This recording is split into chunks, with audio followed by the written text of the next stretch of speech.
में सामान्यतः किसका उपयोग कोशिका द्वारा ऊर्जा उत्पादन के लिए होता है? तो कोशिका द्वारा ऊर्जा उत्पादन के लिए हम लोग को ग्लूकोज का आवश्यकता पड़ता है। किसका आवश्यकता पड़ता है?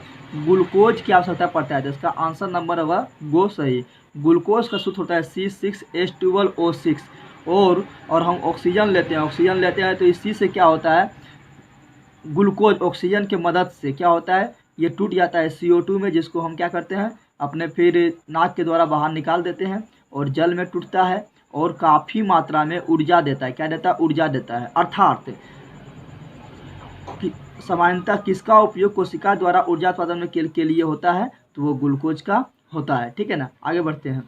और ऑक्सीजन के मदद में होगा तो उसको बोलेंगे वायवीय श्वसन, उसके बारे में भी आगे पढ़ेंगे। अगला बढ़ते हैं। पौधे में किस क्रिया के द्वारा बाहरी वातावरण से ऑक्सीजन कोशिकाओं को पहुंचाता है? तो पौधे में जो है विसरण क्रिया के द्वारा, किसके द्वारा?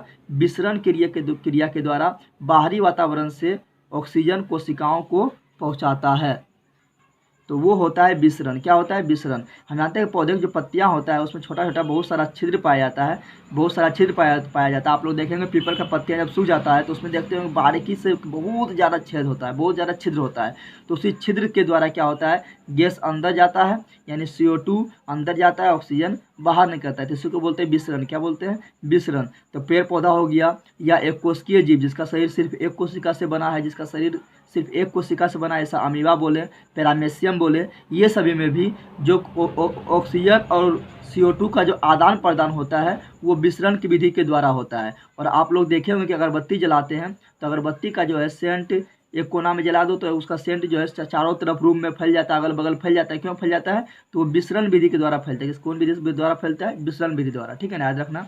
आगे बढ़ते हैं। मानव के ट्रेकिया पाए जाते हैं। तो देखो मानव का ये मुंह वाला भाग से खाना आया है और इधर से नाक वाला भाग से वायु आ रहा है। क्या आ रहा है? वायु आ रहा है।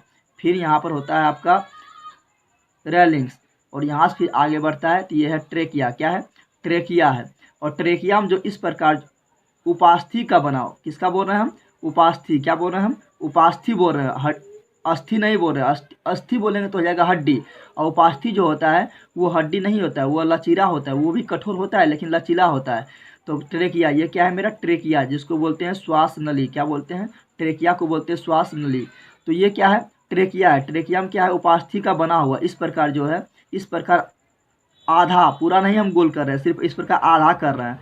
तो अपूर्ण यानी पूर्ण नहीं, पूर्ण करेंगे तो पूरा गोल करना पड़ेगा, लेकिन हम सिर्फ इतना कर रहे हैं। यानी उपास्थि के ट्रेकिया में उपास्थि का बना हुआ अपूर्ण वलय होता है, अपूर्ण वलय होता है, पूर्ण नहीं होता है। तो यहाँ होगा उपास्थि के बने अपूर्ण वलय। ठीक है ना। और ट्रेकिया द्वारा शोषण कौन करता है? तो ट्रेकिया यानी श्वास नली, ट्रेकिया के द्वारा शोषण कौन करता है? तो बताए थे, ये काफ़ी इंपॉर्टेंट है। तेलचट्टा कौन करता है? तेलचट्टा जो है ट्रेकिया के द्वारा शोषण करता है। और जितना भी कीट है, अधिकांश कीट जैसे हो गया आपका मक्खी, मधुमक्खी, ये सभी जितना भी कीट है ये सभी भी ट्रेकिया के द्वारा शोषण करता है। आगे बढ़ते हैं। और मनुष्य में फिर यही ट्रेकिया एक इधर चला जाता है और यही ट्रेकिया ये दो भाग में बट जाता है। एक चला जाता है ये वाला लेफ्ट वाला फेफड़ा में, लेफ्ट वाला फेफड़ा के साइड में, एक चला जाता है राइट वाला फेफड़ा के साइड में। ठीक है ना। तो ये ट्रेकिया दो भाग में बट जाता है, इसको बोलते हैं ब्रोंकस। क्या बोलते हैं? ये ट्रेकिया मनुष्य में आगे चल के दो भागों में बट जाता है। एक चला जाता है राइट वाला फेफड़ा में, एक चला जाता है लेफ्ट वाला फेफड़ा में, राइट वाला और लेफ्ट में चला जाता है। ये दो भाग में बट गया। जब ये दो भाग में बट जाता है उसको बोलते हैं ब्रोंकस। क्या बोलते हैं? ब्रोंकस। हिंदी में बोलते हैं श्वसनी। क्या बोलते हैं? श्वसनी। और फिर ये ब्रोंकस आगे चल के यहाँ पर बहुत सारा भाग में बट जाता है, तो इसको बोलते हैं ब्रोंकीओल्स यानी श्वसनिका। ब्रोंकीओल्स यानी श्वसनिका। और फिर श्वसनिका जो है बहुत सारा इस तरह गुंबद का आकार बना लेता है, बहुत सारा इस तरह गुंबद इस तरह आया है और इसमें बहुत सारा गुंबद आकार बना लिया है, तो उसको बोलते हैं वायुकोष्ठ। तो उसको क्या बोलते हैं? वायुकोष बोलते हैं। और उसी को इंग्लिश में बोलते हैं एल्विओलाई। क्या बोलते हैं? एल्विओलाई। और ये एक फेफड़े में लगभग होता है कितना? तो 7 × 10⁸ 7 × 10⁸ वायुकोष होता है। अर्थात फेफड़े का जो संरचनात्मक यानी किससे मिलके बना है और क्रियात्मक यानी किससे वो कार्य करता है, उसका इकाई कौन हो गया? तो एल्विओलाई होता है। जिस प्रकार शरीर का संरचनात्मक एवं क्रियात्मक इकाई क्या होता है? कोशिका होता है। उसी प्रकार फेफड़े का संरचनात्मक एवं क्रियात्मक इकाई कौन होता है? एल्विओलाई। अगर उसी प्रकार पूछे वृक्क का संरचनात्मक एवं क्रियात्मक इकाई क्या होता है? किडनी का संरचनात्मक एवं क्रियात्मक इकाई क्या होता है? तो वो होता है नेफ्रॉन। क्या होता है? नेफ्रॉन। आगे बढ़ते हैं। अगला है श्वसन की क्रिया में खाद्य पदार्थ का क्या होता है। श्वसन की क्रिया में जो खाद्य पदार्थ हम लेते हैं क्या लेते हैं, ग्लूकोज यानी कार्बोहाइड्रेट, जिसका सूत्र होता है C6H12O6। तो ये बताए थे इसका क्या होता है। देखो हम यहाँ लिए C6H12O6 लिए, फिर ऑक्सीजन हम लिए, तो ऑक्सीजन की मदद से ये क्या हुआ, ये कार्बन डाइऑक्साइड हाइड्रोजन और ऊर्जा में टूट गया है। कार्बन डाइऑक्साइड हाइड्रोजन और ऊर्जा में टूट गया है, तो यहाँ टूटा है, टूटना को बोलते हैं अपघटन। क्या बोलते हैं, टूटना को बोलते हैं अपघटन या विघटन। तो श्वसन की क्रिया में खाद्य पदार्थ का क्या होता है, विघटन या अपघटन होता है, ठीक है ना। और पेड़ पौधा क्या करता है, प्रकाश संश्लेषण। पेड़ पौधा क्या करता है, प्रकाश संश्लेषण। यहाँ इसका आंसर गो सही होगा। आगे बढ़ते हैं। ओ वायवीय शोषण कोशिका के किस भाग में होता है। पहले समझते हो ओ वायवीय शोषण क्या है। ओ वायवीय शोषण मतलब वैसा शोषण है जो ऑक्सीजन की अनुपस्थिति में हो, ऑक्सीजन की अनुपस्थिति में, यानी ऑक्सीजन उपस्थित नहीं हो, तो वैसा शोषण जो ऑक्सीजन की अनुपस्थिति में होता है उसे अवायवीय शोषण कहते हैं। क्या कहते हैं, अवायवीय शोषण।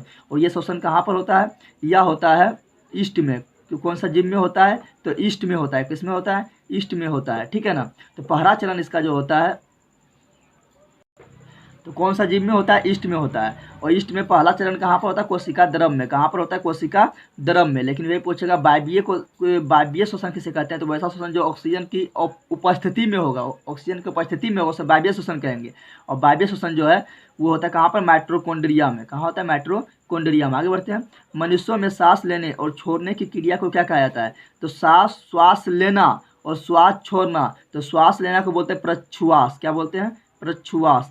और सांस छोड़ना को बोलते हैं उच्छ्वास। क्या बोलते हैं, उच्छ्वास। और दोनों को मिला दे, प्रश्वास जोड़ उच्छ्वास, तो बन जाता है श्वासोच्छ्वास। क्या बनता है, श्वासोच्छ्वास। क्या बनता है, श्वासोच्छ्वास। तो श्वास लेना प्रश्वास, श्वास छोड़ना उच्छ्वास, और दोनों को मिला दो तो क्या बनता है, श्वासोच्छ्वास। तो इसका आंसर होगा खो सही। तो सांस लेना प्रश्वास, छोड़ना उच्छ्वास, दोनों को एक साथ पूछा है तो श्वासोच्छ्वास। आगे बढ़ते हैं। अगला क्वेश्चन जो है वो है, आणविक ऑक्सीजन के उपलब्ध नहीं होने से पायरुवेट का परिवर्तन जंतुओं में किस यौगिक में होता है। तो आणविक ऑक्सीजन के उपलब्ध यानी ऑक्सीजन नहीं है, ऑक्सीजन नहीं है यानी ऑक्सीजन की अनुपस्थिति में हो रहा है।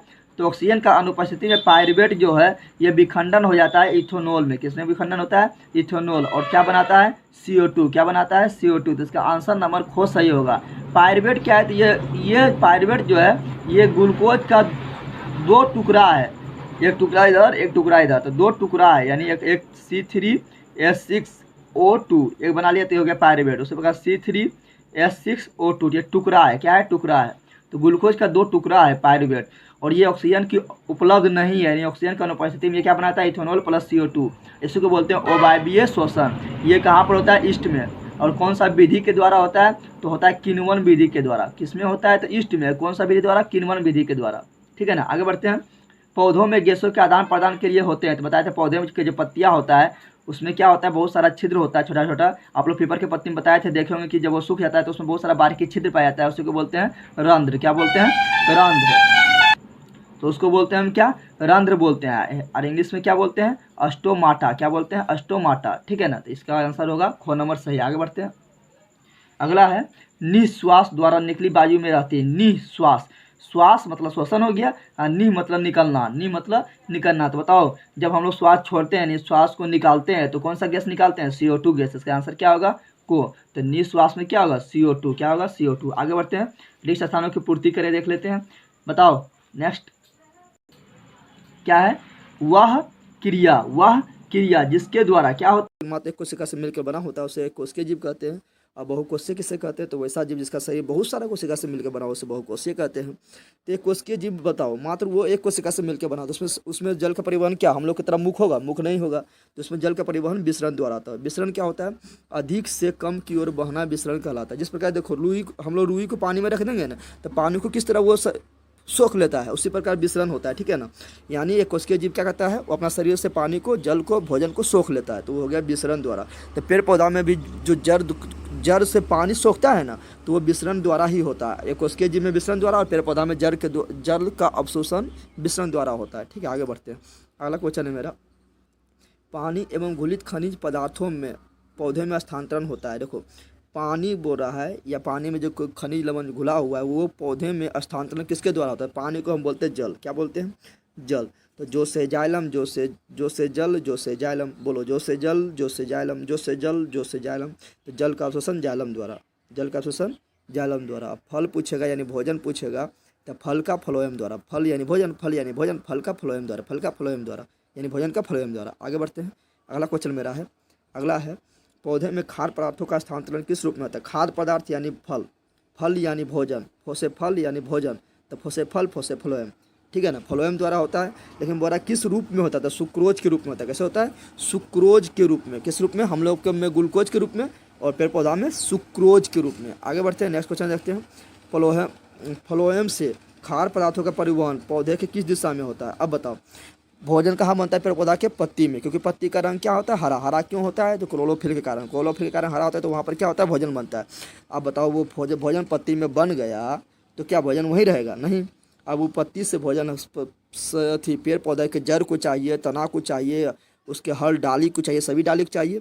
यानी भोजन का परिवहन ऊपर भी होगा, नीचे भी होगा। यानी ऊपर की दिशा में भी, मान लो ये पेड़ है, इसका पत्ती मान ले यहाँ है, तो यहाँ भोजन बन गया तो भोजन यहीं रहेगा क्या, नहीं, ऊपर भी जाएगा, ऊपर तनाव वाला, नीचे तनाव वाला, जड़ तक जाएगा। यानी ऊपर नीचे दोनों दिशा में जल का भोजन का परिवहन होता है। किसके द्वारा होता है, तो फ्लोएम के द्वारा। आगे बढ़ते हैं, अगला क्वेश्चन मेरा है क्या, 5 नंबर।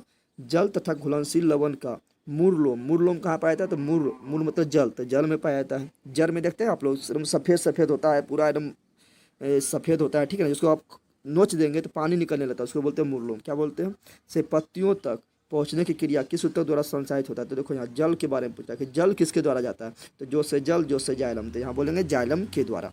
नेक्स्ट देखते हैं, नेक्स्ट मेरा है रक्त, इनमें किसकी उपस्थिति के कारण लाल होता है। तो रक्त का रंग लाल होता है हीमोग्लोबिन के कारण। बोलो, रक्त का रंग लाल, हीमोग्लोबिन, रक्त का रंग लाल, हीमोग्लोबिन। और पेड़ पौधे की पत्ती का रंग लाल, क्लोरोफिल के कारण, क्लोरोफिल के कारण, ठीक है ना। अब मूत्र का रंग पीला, यूरोक्रोम के कारण, मूत्र का रंग पीला, यूरोक्रोम, क्या बोल रहे हैं हम, यूरोक्रोम के कारण, ठीक है। तो लाल, रक्त का लाल रंग हीमोग्लोबिन, पत्ती का हरा रंग क्लोरोफिल, और मूत्र का पीला रंग यूरोक्रोम। ये तीनों काफ़ी इंपोर्टेंट क्वेश्चन है, ठीक है। और हीमोग्लोबिन में कौन सा धातु पाया जाता है, तो हीमोग्लोबिन में पाया जाता है लोहा। क्या पाया जाता है, लोहा। और क्लोरोफिल में क्या पाया जाता है, मैग्नीशियम। ये भी याद रखना है आप लोग को, ठीक है। चलो आगे बढ़ते हैं, फटाफट आप लोग लाइक शेयर और कमेंट करें, ठीक है। आगे बढ़ते हैं, अगला क्वेश्चन है मेरा, शुद्ध या ऑक्सीजनित रक्त, यानी वैसा रक्त जिसमें ऑक्सीजन मिला उसे बोलते हैं शुद्ध रक्त या ऑक्सीजनित रक्त। हृदय से शरीर के विभिन्न भागों में ले जाने वाले रक्त वाहिनियाँ क्या कहलाती है। तो हृदय से शरीर के विभिन्न भाग में शुद्ध रक्त को ले जाने वाला वाहिनियाँ को हम क्या बोलते हैं, धमनी। क्या बोलते हैं, क्योंकि धमनी में शुद्ध रक्त बहता है, और शुद्ध रक्त को कौन ले जाता है, तो धमनी ले जाता है। और कहाँ ले जाता है, तो हृदय से शरीर के प्रत्येक कोशिका तक पहुँचाता है, तो धमनी हो जाएगा। और फिर धमनी में वहाँ पर क्या होता है, ग्लूकोज का ऑक्सीकरण होता है। जब ग्लूकोज यानी C6H12O6 का ऑक्सीकरण होता है ऑक्सीजन की उपस्थिति में, तो क्या बनता है CO2 बनता है, जल बनता है, और काफ़ी मात्रा में ऊर्जा मिलता है। हम लोग को क्या मिलता है, एनर्जी मिलता है, ठीक है ना। तभी तो हम लोग दिन भर उछलते रहते हैं, तो हम लोग को एनर्जी मिलता है। तो जल तो हम शरीर में रह जाता है, ऊर्जा हम लोग को शरीर में रह जाता है, लेकिन CO2 हमारे लिए नुकसानदायक होता है। फिर ये CO2 क्या होता है, सीरा में चला जाता है। कहाँ जाता है, सीरा में, सीरा से होते हुए फिर जाता है फेफड़ा में, हृदय में, हृदय से फिर जाता है फेफड़ा में, फेफड़ा से हमारे शरीर से बाहर निकल जाता है। तो धमनी में शुद्ध रक्त और सीरा में अशुद्ध रक्त, ठीक है ना। नेक्स्ट आगे बढ़ते हैं, अगला है हृदय के बेसमुख का शिथिलन कहलाता है। शिथिलन मतलब होता है फैलना। क्या होता है, फैलना। तो शिथिलन कहलाता है डायस्टोल। क्या कहलाता है, डायस्टोल। और रहता है, ये पूछता है संकुचन क्या कहलाता है। संकुचन मतलब होता है सिकुड़ना। क्या होता है, सिकुड़ना। तो संकुचन कहलाता है सिस्टोल, और शिथिलन यानी फैलना कहलाता है डायस्टोल। तो हम लोग को शरीर में, हृदय में जब रक्त आता है पूरा शरीर से, तो हृदय फैल जाता है, तो उसको बोलते हैं फैलना को डायस्टोल। और जब वहाँ हृदय पंप करता है उसको, तो पूरा शरीर में रक्त चला जाता है, तो हृदय सिकुड़ जाता है, उसको बोलते हैं सिस्टोल। यानी ये दोनों मिलाकर हृदय एक बार धड़कता है। देखो यहाँ पर जो है आप लोग के बुक में मात्र 8 ही ऑब्जेक्टिव था, लेकिन आप बुक के पीछे जाएँ, तो बुक के पीछे जाएंगे तो क्या चैप्टर 1 का कुछ ऑब्जेक्टिव दिया रहेगा, चैप्टर 2 का ऑब्जेक्टिव दिया रहेगा, चैप्टर 3 का भी ऑब्जेक्टिव दिया है। तो हम चैप्टर 3 का बुक का पीछे जाएँ और देखें परिवहन में पहुँचे, तो वहाँ देखो चैप्टर 3 का में ऑब्जेक्टिव काफ़ी ऑब्जेक्टिव दिया गया है। आप लोग जानते हैं कि ऑब्जेक्टिव काफ़ी इंपॉर्टेंट है, क्योंकि 50% ऑब्जेक्टिव अब पूछा जाता है, 100 में से 50 ऑब्जेक्टिव का आप लोग को जवाब देना होता है, तो काफ़ी इंपॉर्टेंट है। तो ये देखते हैं अगला क्वेश्चन, तो पीछे जाएँ, बुक का पीछे जाएँ तो ये आपको मिल जाएगा, ठीक है ना। स्टार्ट करते हैं, अगला है पौधे में खाद्य पदार्थ का परिवहन किसके द्वारा। खाद्य मतलब भोजन, भोजन यानी फल, फोसे फल यानी फोसे फल। तो खाद्य पदार्थ का खाद्य पदार्थ का परिवहन फ्लोएम द्वारा, जल का जो से जाइलम जो से जल द्वारा। चालनी नालिकाएं कहाँ पाई जाती है बताओ। बोल रहा है चालनी नालिकाएं, क्या बोल रहा है, चालनी नालिकाएं कहाँ पाई जाती है। तो चालनी बता, चालना किसको है, भोजन को चालना है, भोजन को चालते हैं हम लोग, तो हो जाएगा भोजन यानी जाइलम में। तो चालनी नालिका याद रखना कहाँ पाया जाता है, सॉरी फ्लोएम में। चालनी नालिका कहाँ पाया जाता है, फ्लोएम में। आगे बढ़ते हैं, तो इसका आंसर हो जाएगा फ्लोएम। याद कैसे रखना है, तो देखो हम लोग पानी को थोड़ी चालते हैं, जल को थोड़े हम लोग चालते हैं, आटा को चालते हैं। तो आटा क्या है, भोजन है, यानी आटा हो गया फल, तो फ्लोएम भोजन का परिवहन फ्लोएम के द्वारा, तो चालनी नालिका है फ्लोएम में। लेकिन पूछेगा वाहिकाएं यानी वाहिनिकाएं, वाहिका यानी वाहन करने वाला, या वाहिनिकाएं, वाहिकाएं या वाहिनिकाएं यानी पंप। तो बताओ पंप से क्या बता है, पानी बहता है। तो वाहिकाएं और वाहिनिकाएं कहाँ पाए, तो फिर बोलना है जाइलम में। चालनिकाएं पूछेगा तो फ्लोएम में, और वाहिकाएं और वाहिनिकाएं किसमें पाते हैं, तो बोलना है जाइलम में, और चालनी नालिकाएं फ्लोएम में। आगे बढ़ते हैं, नेक्स्ट क्वेश्चन देखते हैं।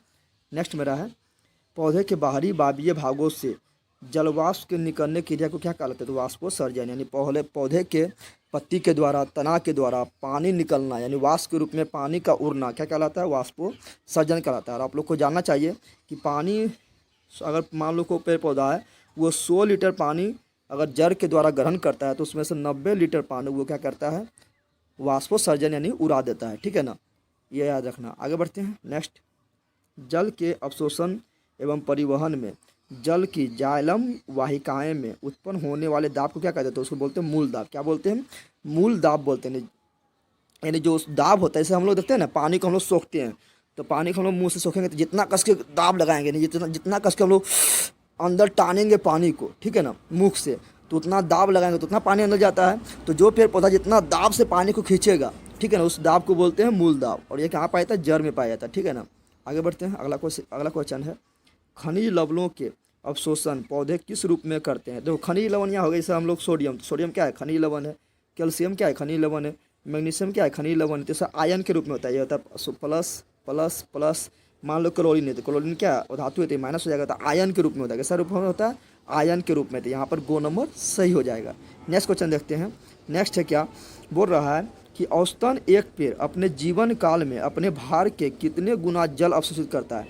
मान लो एक पेड़ कितना है, तो मान लेते हैं हम एक पर 500 kg का है। कितना है, 500 kg। तो ये लगभग अपना जीवन काल में अपने से 100 गुना पानी अवशोषित करेगा। यानी कितना हो जाएगा, 50,000 kg पानी अवशोषित करेगा, तो 100 गुना हो जाएगा, ठीक है। आगे बढ़ते हैं, नेक्स्ट क्वेश्चन मेरा है, पौधे में खाद्य पदार्थों का स्थानांतरण किधर से किधर होता है। तो हम बताए थे, मान लो ये क्या है, पेड़ है, यहाँ पर इसका पत्ती है, यहाँ पर इसका पत्ती है, यहाँ इसका जड़ है। बताओ भोजन बना कहाँ, पत्ती में। भोजन कहाँ बना, पत्ती में। तो पत्ती में नहीं रह जाएगा ना, तना कहेगा भाई हमको भी दो, तो जड़ बोलेगा ये भाई हमको भी दो। नहीं तो पत्ती अगर भोजन सब रख लेगा तो तना इसका मर जाएगा, जड़ तो मर जाएगा। तो पत्ती से भोजन कहाँ जाएगा, फ्लोएम द्वारा। तना में जाएगा तो तना कहाँ, ऊपर, तो ऊपर भी जाएगा, नीचे है तो नीचे भी जाएगा, जड़ में भी है तो जड़ में भी जाएगा, ठीक है ना। यानी भोजन का परिवहन ऊपर नीचे दोनों दिशा में होता है। लेकिन यहाँ पर दिशा के बारे में नहीं पूछ रहा है, यहाँ पूछ रहा है क्या, कि तना से पत्ती की ओर होता है। तना में तो भोजन बनता ही नहीं, तना से पत्ती की ओर कहाँ हो जाएगा, तना से जड़ की ओर। तना में तो भोजन बनता नहीं है, तो तना से कहाँ होगा, जड़ से तना की ओर। जड़ में भोजन कहाँ बनता है, जड़ से तना की ओर जाएगा। तो किधर जाएगा, अधिक सांद्रता वाले से कम सांद्रता वाले की ओर, ठीक है ना। आप लोग देखते होंगे, जिधर ज़्यादा भोजन है, मान लो कोई अमीर है तो अमीर ने दान देगा गरीब को। उसी प्रकार अधिक सांद्रता जिधर है उधर से किधर जाएगा, तो कम सांद्रता की ओर भोजन जाएगा। पानी भी तो आप लोग देखते होंगे किधर बहता है, तो जिधर अधिक पानी रहता है उधर से कम पानी बहता है, ठीक है ना। अधिक से कम की ओर पानी भी बहता है। आगे बढ़ते हैं, अगला क्वेश्चन मेरा है क्वेश्चन नंबर 8। 8 नंबर क्वेश्चन क्या है, जाइलम वाहिकाएं किस प्रकार की कोशिकाएं होते हैं। तो जाइलम जो होता है ना, बताओ अब तुम लोग सिंपल बताओ, जाइलम क्या ले जाता है। तो जाइलम कोशिकाएं ये क्या है, संवहन उत्तक है, पेड़ पौधा में पाया जाता है। जो से जाइलम, जो से जल, यानी जल एवं खनिज लवण को ले जाता है। सही बात है। अब बता, जल चाहे वो अति आदमी हो या गाड़ी मोटर वाहन हो, उसमें भी जल का जरूरत पड़ता है। तो चाहे सजीव हो या निर्जीव हो, उसको जल की जरूरत पड़ता है। हम ट्रिक से बता रहे हैं। तो जल हम लोग तो मोटर कूटर में भी डाल देते हैं, गाड़ी वाहन में भी डाल देते हैं, तो वो क्या है, वो निर्जीव है। क्या है, निर्जीव है। लेकिन भोजन कौन करता है, तो भोजन कौन ले जाता है, फ्लोएम। कौन ले जाता है, तो भोजन को ले जाता है फ्लोएम। अब भोजन हमेशा, निर्जीव हमेशा भोजन नहीं करता, भोजन हमेशा करता सजीव। तो फ्लोएम हो गया सजीव, और जाइलम जल तो कोई भी ले लेता है, चाहे वो निर्जीव को भी हम जल से धो देते हैं। तो जाइलम हो गया मृत, और फ्लोएम यानी भोजन, क्योंकि फ्लोएम भोजन को ले जाता है। तो भोजन को ले आने वाला हमेशा सजीव होता है। और जाइलम क्या हो गया, मृत कोशिका। आगे बढ़ते हैं नेक्स्ट, चालनी पट्टी कहाँ अवस्थित है। चालनी पट्टी बताया था, आटा चालते हैं तो आटा क्या है, भोजन है। भोजन को कौन ले जाता है, फ्लोएम, तो हो जाएगा फ्लोएम में। तो चालनी पट्टी कहाँ होगा, फ्लोएम में। तो चालनी पट्टी जाइलम वाहिकाएं में, जाइलम में तो ना होगा। चालनी नालिकाएं में कहाँ होगा, चालनी नालिकाएं, चालनी नालिका कहाँ पाया जाता है, फ्लोएम में, ठीक है ना। आगे बढ़ते हैं नेक्स्ट, क्या खाद्य पदार्थों का खाद्य पदार्थ यानी भोजन, भोजन को कौन ले जाता है, फ्लोएम, सही बात है। स्थानांतरण ऊर्जा का उपयोग होता है, हाँ, इसका क्या होगा, हाँ। नेक्स्ट आगे बढ़ते हैं, अगला है पौधे में जल तथा खनिज लवण के परिवहन की दिशा में होता है। बताओ तुम लोग, जल, ये मान लो क्या है, ये हम बना रहे हैं, ये हम मान लो बना दिए एक पौधा, क्या बना दिए, पौधा बना दिए। यहाँ इसका जड़ है, इसका क्या है, जड़ है। तो पानी कहाँ से अवशोषित होता है, जड़ से अवशोषित होता है। जड़ के मूल रोम के द्वारा पानी यानी जल अवशोषित होता है। तो पानी हमेशा कहाँ जाएगा, ऊपर। पानी हमेशा कहाँ जाएगा, ऊपर की ओर, यानी नीचे तो नहीं जाएगा, क्योंकि नीचे से तो पानी आ ही रहा है। तो हमेशा कहाँ जाएगा, ऊपर की ओर। कहाँ जाएगा, ऊपर की ओर। तो यहाँ पूछ रहा है पौधे में जल तथा खनिज लवण के परिवहन की दिशा में होता है। तो यह क्या होगा हमेशा केवल ऊपर की ओर। कहाँ होगा, हमेशा ऊपर की ओर। आगे बढ़ते हैं, अगला क्वेश्चन मेरा है, रक्त है। तो रक्त क्या है, तो रक्त जो है ना तरल है, यानी तरल मतलब क्या बोलते हैं, तरल मतलब लिक्विड। लिक्विड बोले तो द्रव अवस्था में जो बहता हो उसको बोलते हैं तरल। और संयोजी यानी पूरा शरीर को ये कनेक्ट करता है, पूरा शरीर में रक्त दौड़ते रहता है, यानी कनेक्ट करता है, तो उसको संयोजन करता है, यानी इसको बोलते हैं संयोजी। और ये क्या है, उत्तक है। क्या है, क्योंकि बहुत सारा कोशिकाओं से मिलता है तो क्या बनता है, उत्तक। तो रक्त में बहुत सारा कोशिका है, तो ये क्या है, तरल संयोजी उत्तक है, ठीक है ना। आगे बढ़ते हैं, और रक्त का पीएच मान कितना था, 7.4 होता है। आगे बढ़ते हैं, अगला है रक्त प्लाज्मा में निम्नलिखित में किसकी मात्रा सबसे अधिक होती है। तो रक्त प्लाज्मा, देखो हम लोग का जो रक्त होता है ना वो दो चीज़ से मिलकर बना होता है। क्या चीज़, दो चीज़ का मिलकर बना होता है, यानी हम लोग का जो ब्लड होता है वो दो चीज़ मिलकर बना होता है। एक होता है ठोस पदार्थ, तो ठोस पदार्थ, और एक होता है जलीय पदार्थ। इसलिए तो हम लोग का खून बहता है, तो एक होता है जल। तो जो ठोस पदार्थ होता है, तो ठोस पदार्थ जो होता है वो 3 प्रकार का होता है। एक होता है आरबीसी यानी लाल रक्त कणिकाएं, एक होता है डब्ल्यूबीसी यानी श्वेत रक्त कणिकाएं, एक होता है प्लेटलेट्स, ठीक है ना। तो 3 होता है, ठीक है। और एक जल वाला जो भाग होता है उसको बोलते हैं प्लाज्मा। क्या बोलते हैं, प्लाज्मा। तो जल वाला भाग हमारा ब्लड में 55% होता है, 45% ठोस वाला होता है, ठीक है ना। तो 55% क्या होता है, जल वाला होता है। तो यहाँ बोल रहा है क्या कि रक्त प्लाज्मा में निम्नलिखित किसकी मात्रा सबसे अधिक होती है। तो रक्त प्लाज्मा में सबसे अधिक मात्रा जल की होती है, क्योंकि प्लाज्मा तो जल से ही बना होता है, और प्लाज्मा में लगभग 90% जल होता है, ठीक है ना। उसके बाद 9% प्रोटीन होता है, तो 90% जल, तो जल हो जाएगा। आगे बढ़ते हैं, सीलम कहलाता है। तो देखो रक्त प्लाज्मा, रक्त में पाया जाता है प्लाज्मा, यानी जो रक्त में जो पानी वाला भाग होता है उसको बोलते हैं प्लाज्मा। क्या बोलते हैं, प्लाज्मा, ठीक है ना। तो प्लाज्मा से अगर हम, प्लाज्मा में जो एक तो होता है फाइब्रोनोजिन प्रोटीन, देखो यहाँ लिखा हुआ है फाइब्रोनोजिन प्रोटीन होता है अगर, और ये फाइब्रोनोजिन प्रोटीन क्या करता है, रक्त को जमाता है। हम लोग को देखते हैं कट जाता है, ब्लड बहने लगता है, तो वहाँ पर कुछ देर बाद जम जाता है। क्यों जम जाता है, क्योंकि वहाँ पाया जाता है फाइब्रोनोजिन प्रोटीन, वो रक्त को वो क्या करता है, तो वो रक्त को जमा देता है। अगर हम प्लाज्मा से फाइब्रोनोजिन को हटा देंगे, ठीक है ना, तो वो क्या कहलाएगा, वो कहलाता है, वो क्या कहलाता है, तो वो देखो यहाँ पर लिखा है रक्त प्लाज्मा में किसकी मात्रा सबसे अधिक, सॉरी यहाँ कहाँ पर था, तो वो कहलाता है सीरम। क्या कहलाता है, सीरम किसको बोलते हैं, तो रक्त प्लाज्मा से अगर हम फाइब्रोनोजिन को हटा देंगे तो वह क्या कहलाएगा, सीरम। यानी फाइब्रोनोजिन रहित प्लाज्मा को क्या कहते हैं, सीरम कहते हैं, याद रखना है, ठीक है ना।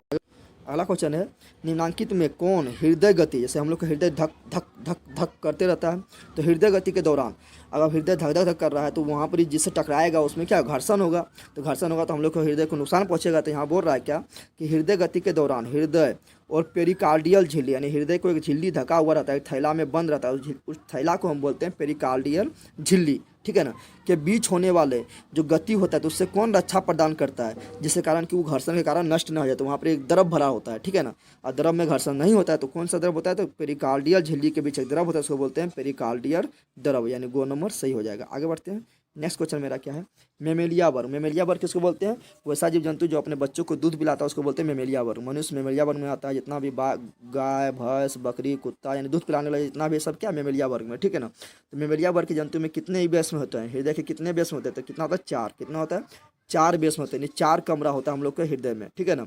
मछली में कितना होता है, तो मछली में होता है 2। कितना होता है, 2, ठीक है ना। उसके बाद जो रेंग कर चलने वाला जीव होता है, जैसे सांप हो गया, छिपकली हो गया, जो रेंग कर चलने वाला जीव उसमें कितना होता है, 3 होता है। मेढक में भी कितना होता है, 3 होता है। पक्षी में कितना होता है, तो पक्षी में 4 होता है। और हम लोग में भी कितना होता है, 4 होता है, ठीक है ना। आगे बढ़ते हैं।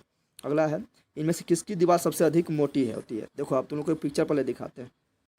यहाँ पिक्चर देखो, यहाँ देखो ये फुफ्फुस सिरा जो नज़र आ रहा है, इससे क्या है, तो फुफ्फुस सिरा से ब्लड जो है पहुँचता है किसमें, तो इधर हो गया हमारा दायां अलिंद, अति दायां वाला भाग, इधर हो गया बायां वाला भाग। ऊपर वाला को बोलते हैं अलिंद, ओ से ऊपर ओ से अलिंद, और नीचे वाला को बोलते हैं नो से नीचे नो से निलय, ठीक है ना। तो ऊपर वाला अलिंद, तो ये दायां वाला भाग है, तो ये हो गया दायां अलिंद, ये हो गया दायां निलय।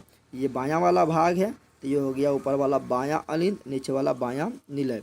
अब क्या होता है, यहाँ ध्यान देना है, फेफड़ा से रक्त जो है ये फुफ्फुस सिरा के द्वारा कहाँ पहुँचता है, इसमें पहुँचता है। किसमें पहुँचता है, तो बायां अलिंद में, फिर बायां अलिंद के बाद बायां निलय में। अब बताओ, फेफड़ा से जैसे इसमें खून पहुँचा तो खून हदाक सा यानी डब सा यहाँ गिरेगा, काफ़ी मात्रा में खून क्या होगा, खून फटाक सा कहाँ गिरेगा, यहाँ डायरेक्ट गिरेगा। तो कौन वाला भाग में गिरेगा, ये वाला भाग में गिरेगा खून डायरेक्ट।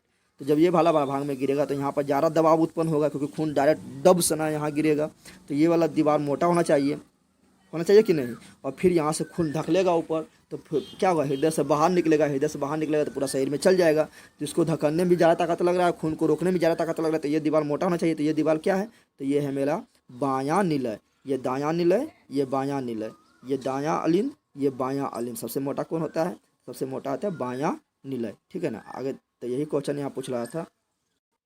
यहाँ क्वेश्चन है क्या कि किसकी दीवार सबसे मोटी होती है, तो बायां निलय का सबसे मोटी होती है, उसके बाद होता है दायां निलय का, ठीक है ना। तो बायां निलय हो जाएगा। आगे त्रिदलीय कपाट कहाँ बचते होता है, त्रिदलीय मतलब 3।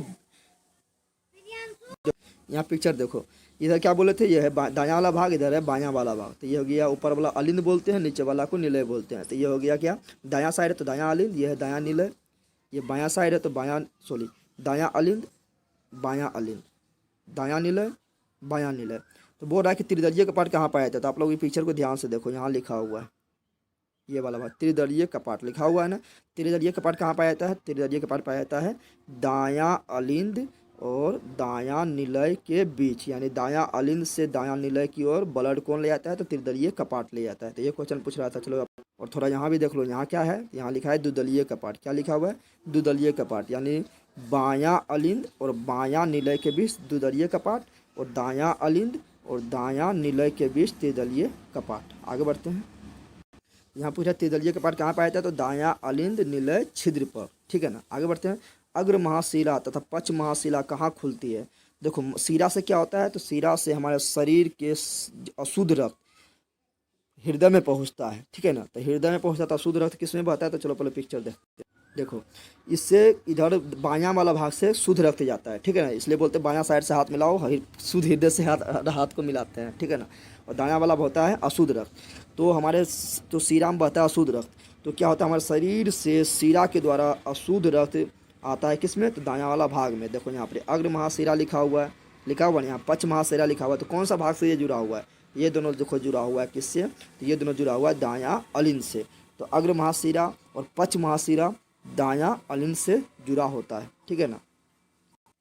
तो यहाँ क्वेश्चन पूछ रहा है कि अग्र महाशिरा तथा पश्च महाशिरा किससे जुड़ा होता है, तो बोलना है दायां अलिंद से। तो घ नंबर सही हो जाएगा। ऐसे नोड क्या है, तो ऐसे नोड को हम बोलते हैं पेसमेकर। क्या बोलते हैं, पेसमेकर। अब पेसमेकर क्या है, कृत्रिम हृदय। आप लोग देखते हैं ना, कोई ऑक्सीजन पर लेटा हुआ है, या आप लोग थी ECG करवाते हैं तो देखते हैं ना, इस तरह ग्राफ एक तो खींच के देता है, इस तरह हृदय का जो चलता है ग्राफ इस तरह खींच के देता है, तो उसको बोलते हैं पेसमेकर। क्या बोलते हैं, पेसमेकर। आप लोग फिल्म में देखते होंगे, इससे टक टक टक चलता होगा, जब सीधा हो जाता है तो आदमी डेड कर जाता है, मर जाता है, ठीक है ना। तो उसको बोलते हैं पेसमेकर। तो ऐसे नोड क्या है, तो ये तंत्रिका उत्तक से जुड़ा होता है, दिमाग से डायरेक्ट जुड़ा होता है, ठीक है ना। तो ये तंत्रिका उत्तक है। नेक्स्ट अगला क्वेश्चन है, निम्नलिखित में किसमें शुद्ध या ऑक्सीजनित रक्त बहता है। तो देखो शुद्ध रक्त बहता है धमनी में। क्या इसमें बहता है, धमनी में बहता है शुद्ध रक्त, और शिरा में बहता है अशुद्ध रक्त। यहाँ हम ध्यान देने वाला बात है, धमनी बोलेंगे तो शुद्ध रक्त, और शिरा बोलेंगे तो अशुद्ध रक्त। लेकिन धमनी के आगे लगा देंगे हम फुफ्फुस। क्या लगा देंगे, फुफ्फुस। तो अभी धमनी में बोले थे शुद्ध रक्त, लेकिन बोलेंगे फुफ्फुस लगा देंगे, बोलेंगे फुफ्फुस धमनी में, तो बोलेंगे अशुद्ध रक्त। तो धमनी बोलेंगे तो शुद्ध रक्त, लेकिन बोलेंगे फुफ्फुस लगाकर तो हो जाएगा अशुद्ध रक्त। शिरा बोलेंगे तो हो जाएगा अशुद्ध रक्त, लेकिन जब बोलेंगे फुफ्फुस लगाकर तो हो जाएगा शुद्ध रक्त, ठीक है ना। तो उल्टा हो जाता है। तो यहाँ बोल रहा है क्या, कहाँ पर है, निम्नलिखित में किसमें शुद्ध रक्त बहता है। तो देखो धमनी में शुद्ध, लेकिन फुफ्फुस लग गया था अशुद्ध। सीरा में अशुद्ध, लेकिन फुफ्फुस लग गया तो शुद्ध, तो शुद्ध के बारे में पूछा, तो ये को नंबर सही हो जाएगा। सीरा में अशुद्ध, तो सिरिकाएँ भी अशुद्ध, सीरा के छोटा रूप सिरिकाएँ होता है। अगला क्वेश्चन मेरा क्या है, अगला क्वेश्चन मेरा है, उस श्रेणी के जंतुओं के शरीर का वह कौन सा तंत्र है जो ऑक्सीजन को, कार्बन डाइऑक्साइड को, पोषक पदार्थ को उपचायिक क्रिया के फलस्वरूप उत्पन्न पदार्थ को शरीर के प्रत्येक भाग में पहुंचाता है। तो इसको क्या बोलते हैं, इसको बोलते हैं हम रक्त परिवहन तंत्र। यानी जो ये ऑक्सीजन है, या कार्बन डाइऑक्साइड है, पोषक पदार्थ है, हमारे शरीर के प्रत्येक कोशिका तक किसके द्वारा पहुंचता है, तो रक्त के द्वारा पहुंचता है, क्योंकि रक्त हमारे शरीर में हमारे शरीर के प्रत्येक भाग में दौड़ते रहता है, तो रक्त परिवहन तंत्र का निर्माण करता है। नेक्स्ट अगला है क्वेश्चन क्या है, अगला है रक्त का तरल भाग प्लाज्मा कितना % होता है। तो बताए थे रक्त को 2 भाग में बांटते हैं, एक होता है ठोस भाग, एक होता है तरल भाग। तो ठोस भाग होता है 45%, तो तरल भाग कितना होगा 55%। अब 55% को बोलते हैं प्लाज्मा, तो ये होगा 55%, ठीक है ना। और प्लाज्मा क्या है, जल वाला भाग, रक्त में जो जल वाला भाग है वो है 55%। आगे बढ़ते हैं, अगला क्वेश्चन क्या है, अगला क्वेश्चन मेरा है, इनमें से कौन रक्त को थक्का बनाने में सहायक होता था। अभी तो बताए थे कि हम लोग का जो सही ब्लड का कहीं शरीर में कट जाता है तो कुछ देरी बाद क्या होता है, हम लोग का रक्त का थक्का जम जाता है। क्यों जम जाता है, क्योंकि हमारा शरीर रक्त में पाया जाता है फाइब्रोनोजिन नामक प्रोटीन, ये क्या करता है, रक्त को जमाता है। लेकिन आप लोग को मन में आएगा डाउट कि बताओ कि हम लोग का शरीर के अंदर जब ब्लड आता है तो क्यों नहीं जमता है। तो हम लोग का शरीर के अंदर रहता है हिपेरिन नामक प्रोटीन, क्या रहता है, हिपेरिन नामक प्रोटीन रहता है। ये पगल भाई क्या करता है, कहता है कि शरीर के अंदर जब तक ब्लड है तो खब्बलदार फाइब्रोनोजिन तुम ब्लड को जमा नहीं सकता है, यानी ये क्या करता है, फाइब्रोनोजिन को मार के रखता है, ठीक है ना, कि तुम ब्लड को जमा नहीं सकता है जब तक शरीर के अंदर है, ठीक है ना। लेकिन जैसे ही शरीर से बाहर रक्त निकलता है तो बेचारा ये हिपेरिन ही मर जाता है। अब बता, हिपेरिन मर गया तो फाइब्रोनोजिन क्या हो गया, आज़ाद हो गया, तो फाइब्रोनोजिन क्या करता है, ब्लड को जमा देता है। अगला क्वेश्चन क्या है, अगला है, इनमें से रक्त का रंग लाल क्यों होता है, पूछ रहा है 26 नंबर। इनमें किसी कारण रक्त का रंग लाल होता है, तो बताए थे रक्त का रंग लाल होता है हीमोग्लोबिन के कारण। और हीमोग्लोबिन में कौन सा तत्व पाया जाता है, तो लोहा पाया जाता है, बताए थे, यानी Fe पाया जाता है। और पेड़ पौधा के पत्तियों का रंग हरा क्यों होता है, तो क्लोरोफिल के कारण। क्लोरोफिल में क्या पाया जाता है, मैग्नीशियम पाया जाता है, बताए थे। अमूत्र का रंग पीला क्यों होता है, यूरोक्रोम के कारण, ये सब बता दिए थे। अगला क्वेश्चन है कि ऑक्सीजन का वाहक कौन है, तो ऑक्सीजन का वाहक जो है वो हीमोग्लोबिन है। हीमोग्लोबिन क्या करता है, अपने ऊपर ऑक्सीजन को ले लेता है, बैठा लेता है और पूरा शरीर में दौड़ा देता है, तो हीमोग्लोबिन है, कौन है, हीमोग्लोबिन। नेक्स्ट क्वेश्चन क्या है मेरा, और हीमोग्लोबिन के कारण रक्त का रंग क्या होता है, लाल होता है। हीमोग्लोबिन में क्या पाया जाता है, लोहा पाया जाता है, ठीक है ना। फुफ्फुस चाप निम्नलिखित में कहाँ निकलती है, तो फुफ्फुस चाप बोल रहा है, क्या बोल रहा है, फुफ्फुस चाप निम्नलिखित में कहाँ से निकलती है, बता। तो फुफ्फुस चाप जो है ये निकलता है दायां निलय से, ठीक है ना। जैसे ये मान लो मेरा क्या है, हृदय है, ये क्या है, हृदय, तो ऊपर वाला भाग अलिंद और ऊपर वाला भाग अलिंद, नीचे वाला भाग निलय, इधर वाला दायां अलिंद, इधर वाला दायां बायां अलिंद, इधर दायां निलय, इधर बायां निलय। तो फुफ्फुस चाप जो निकलता है यहीं से निकलता है, किससे निकलता है, दायां निलय से। किससे निकलता है, दायां निलय से निकलता है, और ये रक्त को ले आता है फेफड़ा में। तो फुफ्फुस चाप कहाँ से निकलता है, दायां निलय से। नेक्स्ट आगे बढ़ते हैं, पहला क्वेश्चन मेरा है, द्विदलीय कपाट कहाँ अवस्थित है। तो उनको पिक्चर में दिखाए थे कि ये मान लो मेरा हृदय है, तो यहाँ पर ही ऊपर वाला भाग अलिंद और नीचे वाला भाग निलय, और इसके बाद होते इधर पर दायां अलिंद बायां अलिंद, दायां निलय बायां निलय। तो यहाँ पर होता है त्रिदलीय कपाट। तो त्रिदलीय कपाट कहाँ होता है, दायां अलिंद और दायां निलय के बीच में छिद्र के रूप में होता है। और द्विदलीय कपाट कहाँ होता है, तो बायां अलिंद और बायां निलय के बीच में छिद्र के रूप में द्विदलीय कपाट होता है। तो द्विदलीय कपाट कहाँ होगा, तो बायां अलिंद निलय के बीच, यानी को नंबर सही होगा। आगे बढ़ते हैं, अगला 30 नंबर क्वेश्चन क्या है, महाधमनी चाप इनमें से कहाँ से निकलते हैं। देखो महाधमनी चाप जो है ना, धमनी लगा हुआ है, और धमनी में क्या बहता है, शुद्ध रक्त। क्या बहता है धमनी में, धमनी में बहता है शुद्ध रक्त। और शुद्ध रक्त कहाँ होता है, तो हृदय कौन सा भाग में होता है, तो हृदय के हम लोग जानते हैं कि हृदय के बायां वाला भाग में होता है शुद्ध रक्त। और यहाँ से खून कहाँ आता है, तो आता है बायां अलिंद में। बायां अलिंद के बाद कहाँ आता है, बायां निलय में। और बायां निलय से बाहर खून कहाँ आता है, पूरा शरीर में। तो यहीं से जुड़ा होता है कौन, महाधमनी जुड़ा होता है। किससे जुड़ा होता है, तो ये जुड़ा होता है बायां निलय से जुड़ा होता है, ठीक है ना। और ये पूरा शरीर में खून को ले जाता है, तो ये हो जाएगा बायां निलय। तो बायां निलय कहाँ लिखा हुआ है, तो महाधमनी जुड़ा होता है बायां निलय से, यानी घ नंबर सही होगा। चलो पिक्चर में भी दिखा देते हैं आप लोग को। पिक्चर में देखो इसमें लिखा हुआ महाधमनी, यहाँ लिखा हुआ महाधमनी। तो महाधमनी देखो कहाँ से आ रहा है, ये ध्यान दो, महाधमनी देखो कहाँ से आ रहा है, तो यहाँ से आ रहा है ना।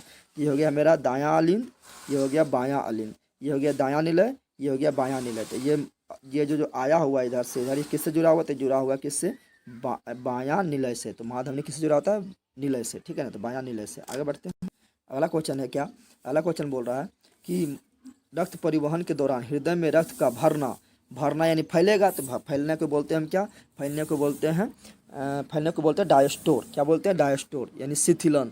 और फिर बाहर निकलना, तो बाहर निकलेगा रक्त क्या होगा, हृदय सिकुड़ जाएगा, सिकुड़ जाएगा तो उसको बोलते हैं सिस्टोर। क्या बोलते हैं, संकुचन यानी सिस्टोर। तो दोनों एक साथ बोल दिया तो क्या होगा, हृदय चक्र।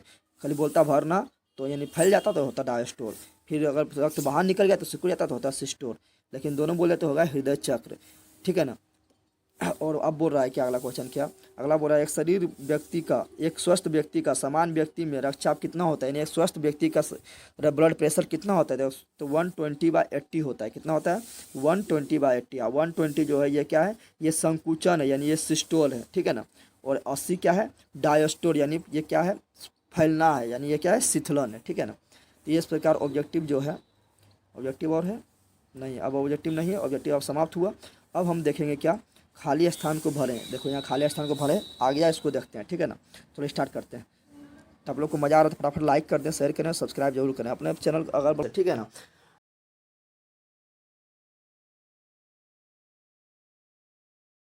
तो चलो स्टार्ट करते हैं। पहला क्वेश्चन मेरा क्या है, पहला क्वेश्चन है कि हमारे शरीर में विभिन्न जैविक कार्यों का नियंत्रण होता है। हमारे शरीर यानी मानव शरीर में, तो मानव शरीर में हम बताए थे कि मेरा मानव शरीर को नियंत्रण करने के लिए दो चीज़ था, एक था मेरा दिमाग यानी भेजा दिमाग था, और दूसरा था हार्मोन। यानी दिमाग को बोलते थे तंत्रिका तंत्र, दिमाग आता था तंत्रिका तंत्र के अंदर, और हार्मोन आता था रसायन तंत्र के अंदर, रसायन में आता था। तो ये दोनों दोनों हो जाएगा, को और खो दोनों।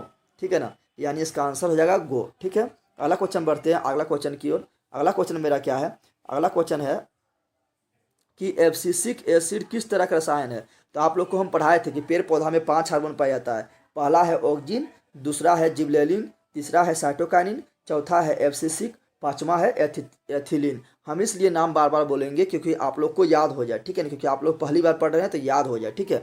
तो एब्सिसिक जो है ये क्या करता है, तो ये पेड़ पौधे के लंबाई को रोक देता है, यानी इसको बोलते हैं वृद्धि रोधक हार्मोन। क्या बोलते हैं, यानी वृद्धि को रोकने वाला हार्मोन। और इसको जब पेड़ पौधे पर छिड़क देंगे तो पत्तियां मुरझा जाएगा और गिर जाएगा। तो इसका आंसर हो जाएगा, यहाँ पर देखो इसका आंसर होगा वृद्धि रोधक हार्मोन, यानी घ नंबर इसका आंसर हो जाएगा। अगला क्वेश्चन की ओर बढ़ते हैं। अगला क्वेश्चन देखते हैं क्या है मेरा। अगला है बीज रहित पौधे में, क्या है, बीज रहित पौधे में के उत्पादन में सहायक होते थे। हम पढ़ाए थे आप लोग को कि ऑक्जिन और जिबरेलिन को बीज रहित पौधे के उत्पादन में सहायक होता है। जैसे मान लो अंगूर, अंगूर में बीज नहीं होता है, अगर जिस पौधा पर हम ऑक्जिन को छिड़क देंगे या जिबरेलिन को छिड़क देंगे उसमें बीज नहीं होगा फल में। तो बीज रहित पौधा का उत्पादन करना है तो ऑक्जिन और जिबरेलिन दोनों होगा, यानी घ नंबर इसका आंसर होगा। और ऑक्जिन और जिबरेलिन तने के पौधे के लंबाई को बढ़ाने में सहायक होता है। ऑक्जेनिन पौधे के शीर्ष भाग में पाया जाता है। ये सभी हम बार बार इसलिए बोल रहे हैं क्योंकि आप लोग को याद हो जाए अच्छी तरह से। अगला क्वेश्चन देखते हैं। अगला क्वेश्चन मेरा क्या है, अगला क्वेश्चन है कि इनमें से कौन फल पकाने वाला है। तो ये काफ़ी इंपॉर्टेंट क्वेश्चन है। ठीक है ना, VBI में इसको रखो। इनमें कौन फल पकाने के लिए प्रयुक्त होता है। तो हम पढ़ाए थे कि हम 5 हार्मोन है, auxin, gibberellin, cytokinin, abscisic, ethylene. तो एथिलीन जो है ये फल पकाता है। आप लोग देखिए मेरे पेड़ पौधा में फल खुद पक जाता है। तो क्यों पकता है, एथिलीन हार्मोन के कारण पकता है, और ये गैसीय अवस्था में होता है। ठीक है ना, और सब फल पर जाके ये पका देता है। तो एथिलीन तो ये तो पका प्राकृतिक रूप से, यानी भगवान के द्वारा, यानी ईश्वर के द्वारा खुद पका है। लेकिन हम लोग जो घर में लाते हैं आम, अभी जैसे आम का सीजन है तो आम घर में लाते हैं और वहाँ कार्बेट डाल देते हैं। तो कार्बेट से कौन सा गैस निकलता है जो पक जाता है आम, तो वहाँ निकलता है एसिटिलीन। यानी हम लोग जो आम पकाते हैं, हम लोग जो फल पकाते हैं वो कृत्रिम रूप से पकाते हैं। तो उसमें कौन सा गैस का यूज करते हैं, एसिटिलीन गैस। तो क्वेश्चन पूछेगा प्राकृतिक रूप से फल पकाने में कौन सा किसका यूज होता है, तो एथिलीन का। और पूछेगा कृत्रिम रूप से फल पकाने में किसका यूज होता है, कौन सा गैस का यूज होता है, तो बोलना है एसिटिलीन। ठीक है ना। अच्छा आगे बढ़ते हैं। अगला क्वेश्चन देखते हैं क्या है। अगला क्वेश्चन है कि मस्तिष्क का, देखो अगला क्वेश्चन आप लोग, मस्तिष्क का कौन सा भाग हृदय स्पंदन और श्वसन गति, देखो हृदय मेरा धक धक करने लगा, आप लोग गाना भी सुने होंगे कि धक धक करने लगा। तो हृदय क्या करने लगा, धक धक करता है, श्वसन गति चलता है। तो ये मेरा कंट्रोल में है, ये आदमी के कंट्रोल में नहीं है। जिस दिन कंट्रोल हो जाएगा उस दिन आदमी टें बोल जाएगा। ठीक है ना। तो ये कंट्रोल में नहीं, यानी ये क्या है, अनैच्छिक क्रिया है। आप लोग को पढ़ाएं कि जितना भी अनैच्छिक क्रिया, जैसे खांसना, छींकना, उल्टी आना, हृदय का धड़कना, पाचन तंत्र का होना, श्वसन गति का होना, ये सभी अनैच्छिक क्रिया है। तो अनैच्छिक क्रिया का नियंत्रण किसके द्वारा होता है? तो होता है मेंडुला ओब्लेंगाटा के द्वारा। और ये मेंडुला ओब्लेंगाटा जो होता है ये पश्च मस्तिष्क का भाग है, यानी पीछे वाला मस्तिष्क का भाग है। आगे वाला अग्र मस्तिष्क, बीच वाला मध्य मस्तिष्क और पीछे वाला पश्च मस्तिष्क। तो मेंडुला ओब्लेंगाटा। और ऐच्छिक क्रिया का नियंत्रण कौन करता है? ऐच्छिक मतलब जो हमारे कंट्रोल में हो। जैसे मेरा हाथ जिधर मन करने के उधर कर रहे हैं हम हाथ, मुंह मेरा बोलने का मन रहेगा तो बोलेंगे, रुकने का मन रहेगा तो रुक जाएंगे, पैर से हमको चलने का मन रहेगा तो चलेंगे, नहीं चलने का मन रहेगा तो नहीं चलेंगे। तो ये मेरा कंट्रोल में है, जो हम मेरा आदमी कंट्रोल में होता है उसको बोलते हैं ऐच्छिक क्रिया। तो ऐच्छिक क्रिया का नियंत्रण करता है सेरिबेलम। कौन करता है? सेरिबेलम। और अनैच्छिक क्रिया का तो मेंडुला ओब्लेंगाटा, यानी ख नंबर सही होगा। इतना जितना हम बता रहे हो आप लोग ध्यान से सुनिए, आप लोग को याद हो जाएगा, ठीक है ना। अच्छा लग रहा है तो फटाक से जो अभी सब्सक्राइब नहीं किया वो सब्सक्राइब कर दो, लाइक जरूर करें, ठीक है ना। शेयर करें अपने दोस्तों के, अगल बगल जितना पड़ोसी है, दोस्त है, दोस्तिनी है, सहेला है, सहेली है, सबको बताएं अगल बगल जितना है, ठीक है ना। आगे बढ़ते हैं, अगला क्वेश्चन देखते हैं क्या है। अब आप लोग जो है ना, अब आप लोग किताब के पीछे, किताब जो भारतीय भवन है या हाई स्कूल बायोलॉजी जो है, प्राथमिक बायोलॉजी जो है, इस किताब के पीछे पहुँचे। और किताब के पीछे आप लोग को ऑब्जेक्टिव मिलेगा। ऑब्जेक्टिव पर हम ज़्यादा फोकस इसलिए कर रहे हैं क्योंकि 50% ऑब्जेक्टिव पूछता है, यानी आधा तो ऑब्जेक्टिव ही रहता है। अगर ऑब्जेक्टिव आप सही कर लिए तो 50 से 50 नंबर मिल जाएगा आप लोग को, ठीक है ना। इसलिए ऑब्जेक्टिव पर हम जोर दे रहे हैं। तो किताब के पीछे पहुँचे और चैप्टर नंबर 5 नियंत्रण और समन्वय में पहुँचे, वहाँ आप लोग को ऑब्जेक्टिव मिलेगा। चलो स्टार्ट करते हैं। पहला है पौधे में नहीं पाया जाता है। तो बताए थे पौधे में दिमाग नहीं होता है। अगर मान लो पौधे पर दिमाग होता तो उसका आप गए आम झाड़ने, ढेला लेके आम को झाड़ें, ऐसे फेंकें तो आम झाड़ेंगे तो ढेला को लगेगा गाछ को, तो तुमको क्या करता है? उसके पास दिमाग होता है तुमको पकड़ के उठा के बजा देता है, लेकिन उसके पास दिमाग नहीं होता है। उसका कंट्रोल होता है हार्मोन के द्वारा। हार्मोन के द्वारा नियंत्रण को हम बोलते हैं रासायनिक नियंत्रण। तो इसका आंसर हो जाएगा ख नंबर, रासायनिक नियंत्रण। लेकिन हम लोग के पास हार्मोन भी है, यानी रासायनिक नियंत्रण भी होता है, और दिमाग भी है। दिमाग को बोलते हैं तंत्रिका नियंत्रण, दोनों के द्वारा होता है हम लोग में, ठीक है ना। आगे बढ़ते अगला क्वेश्चन है, बाह्य उद्दीपनों के प्रभावों से पौधे में होने वाली गति को कहते हैं। तो बताए थे पौधा में जैसे प्रकाश की ओर गति होता है, प्रकाश अनुवर्तन गति, जड़ का गति नीचे होता है तो उसको बोलते हैं गुरुत्वानुवर्तन गति, ठीक है। उसी प्रकार बोले थे हम क्या, जल की ओर होने वाला गति को जलानुवर्तन गति, उसी प्रकार बोले थे रासायनिक अनुवर्तन गति। तो ये सब जो गति होता है ना, इसको बोलते हैं अनुवर्तनी गति। क्या बोलते हैं? अनुवर्तनी गति, यानी ख नंबर इसका आंसर सही होगा। आगे बढ़ते हैं अगला क्वेश्चन की ओर। अगला क्वेश्चन देखते हैं। अगला क्वेश्चन मेरा है कि निम्नलिखित पादप अंग प्रकाश अनुवर्तन को दिखाता है। प्रकाश अनुवर्तन यानी प्रकाश की ओर बढ़ने वाला। बताओ प्रकाश की ओर कौन बढ़ता है? तो तना जाता है प्रकाश की ओर, ऊपर से प्रकाश आ रहा है तो उधर ही तना जाता है। और शीर्ष भाग कौन जाता है? शीर्ष भाग, यानी शीर्ष भाग जो है, ऊपर जो मुंडी जो निकला रहता है पेड़ पौधा का, वो भी किधर भागता है? वही भागता है पेड़ पौधा की ओर। और पत्ती भी तो ऊपर ही जाता है, तो इसका आंसर पत्ती भी होना चाहिए। ये पत्ती भी कहाँ जाता है? ऊपर ही जाता है। पत्ती भी कहाँ जाता है? ऊपर ही जाता है, ठीक है ना। और तो इसका आंसर हो जाएगा क्या? इसका आंसर होगा खो एवं गो दोनों। क्या होगा? खो एवं गो दोनों, यानी घो नंबर सही हो जाएगा। आगे बढ़ते हैं अगला क्वेश्चन की ओर। अगला क्वेश्चन क्या है देखते हैं। अगला क्वेश्चन है कि यहाँ ध्यान दो, पराग नलिका की बीजांड में होने वाली गति प्रदर्शित करते हैं। पराग नलिका आप बताए थे कि पेड़ पौधा के जो स्त्री वाला भाग होता है फूल में, उसको बोलते हैं वर्तिकाग्र। और वर्तिकाग्र में जो पराग नलिका होता है जिसमें परागकण जाता है, उस गति को हम बोलते हैं रासायनिक अनुवर्तन गति। क्यों रासायनिक अनुवर्तन गति? क्योंकि वहाँ अंडाशय में परागकण जाकर चिपक जाता है और फल का निर्माण करता है। तो रासायनिक अभिक्रिया के द्वारा फल का निर्माण करता है, इसलिए इसको बोलते हैं रासायनिक अनुवर्तन गति। गुरुत्वानुवर्तन जड़ में पाया जाता है। प्रकाश अनुवर्तन पौधे के शीर्ष में, पत्ती में और तना में पाया जाता है। आगे बढ़ते हैं, अगला क्वेश्चन देखते हैं क्या है कि पौधे में कौन अंग गुरुत्वानुवर्तन दर्शाता था। ये बताए थे कि जड़ होता है गुरुत्वानुवर्तन दिशा में। गुरुत्वानुवर्तन बोले तो नीचे की दिशा में, तो जड़ जाता है। और तना और पत्ती होगा प्रकाश अनुवर्तन, प्रकाश ऊपर से आ रहा है तो उधर ये बढ़ता है। तो इसका आंसर हो जाएगा को नंबर। अगला क्वेश्चन देखते हैं क्या है। अगला क्वेश्चन है मेरा कि ऑक्सीजन का संश्लेषण होता है। तो ऑक्सीजन कहाँ निकलता है? पेड़ पौधे के शीर्ष वाला भाग में, और ये पेड़ पौधा की लंबाई को बढ़ाता है, यानी पेड़ पौधे के शीर्ष वाला भाग में, यानी स्तंभ शीर्ष में, यानी इसका आंसर खो सही होगा। आगे बढ़ते हैं, अगला क्वेश्चन देखते हैं क्या है। अगला क्वेश्चन देखते हैं।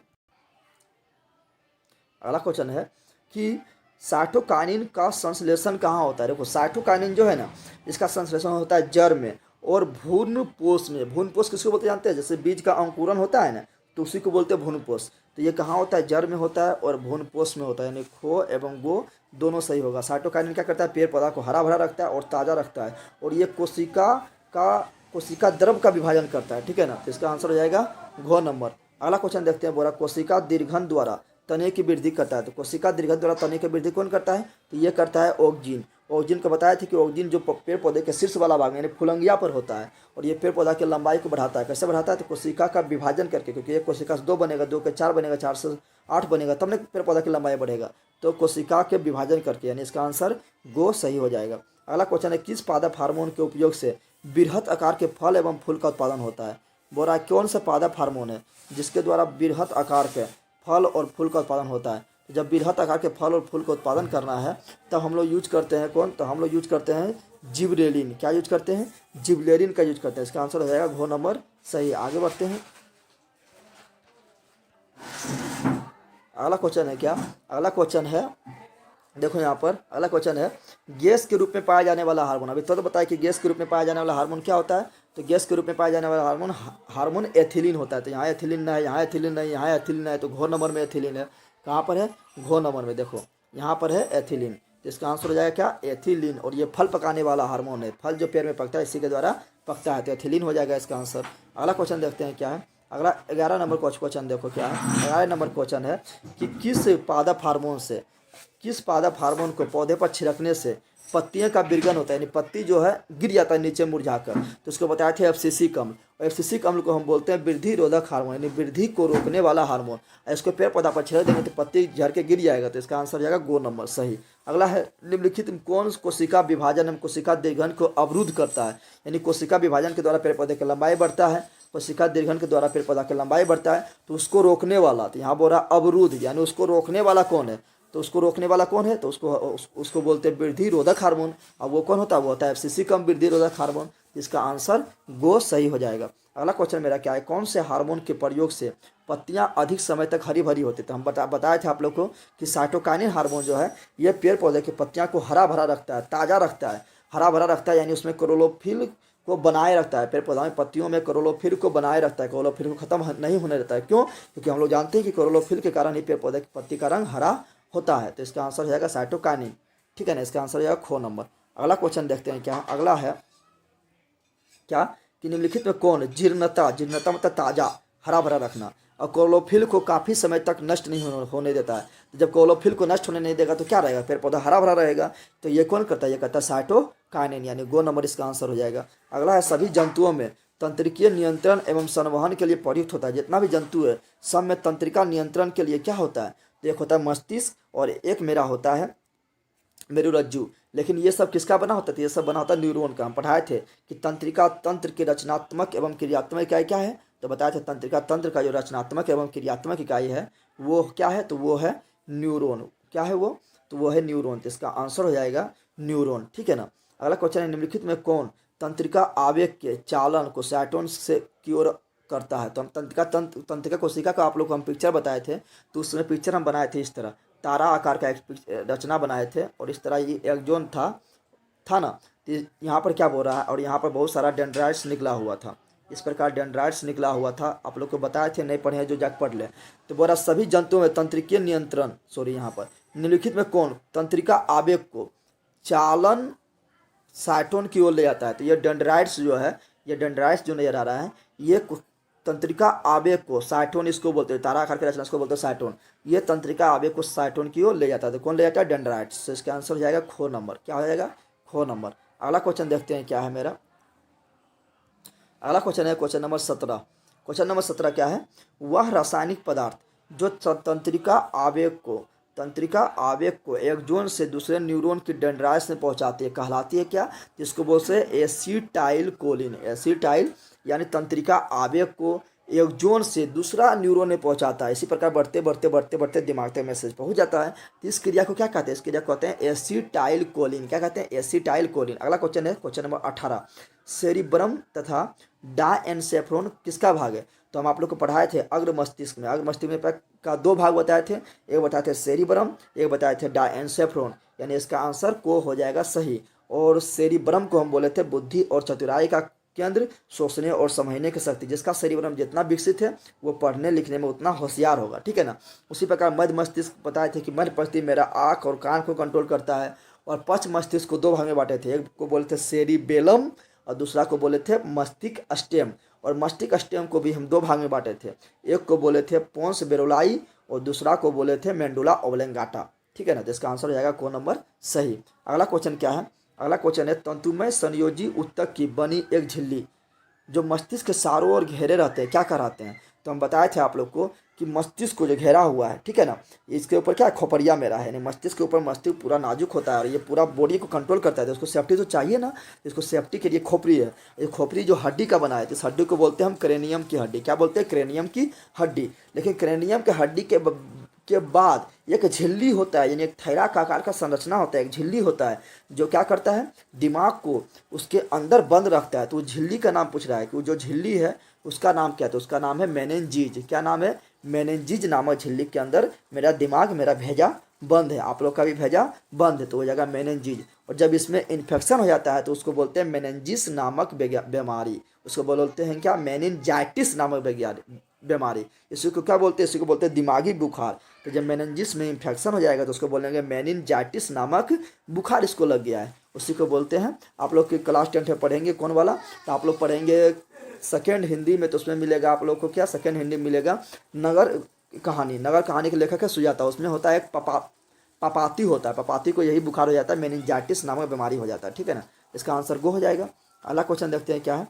अगला क्वेश्चन मेरा है कि निम्नलिखित में कौन ऐच्छिक पेशियाँ, ऐच्छिक पेशियाँ यानी जो हमारा कंट्रोल में है, जैसे मुंह का पेशी, हाथ का पेशी, पैर का पेशी, ये सब मेरा कंट्रोल में है, तो इसको कंट्रोल कौन करता है, सेरिबेलम।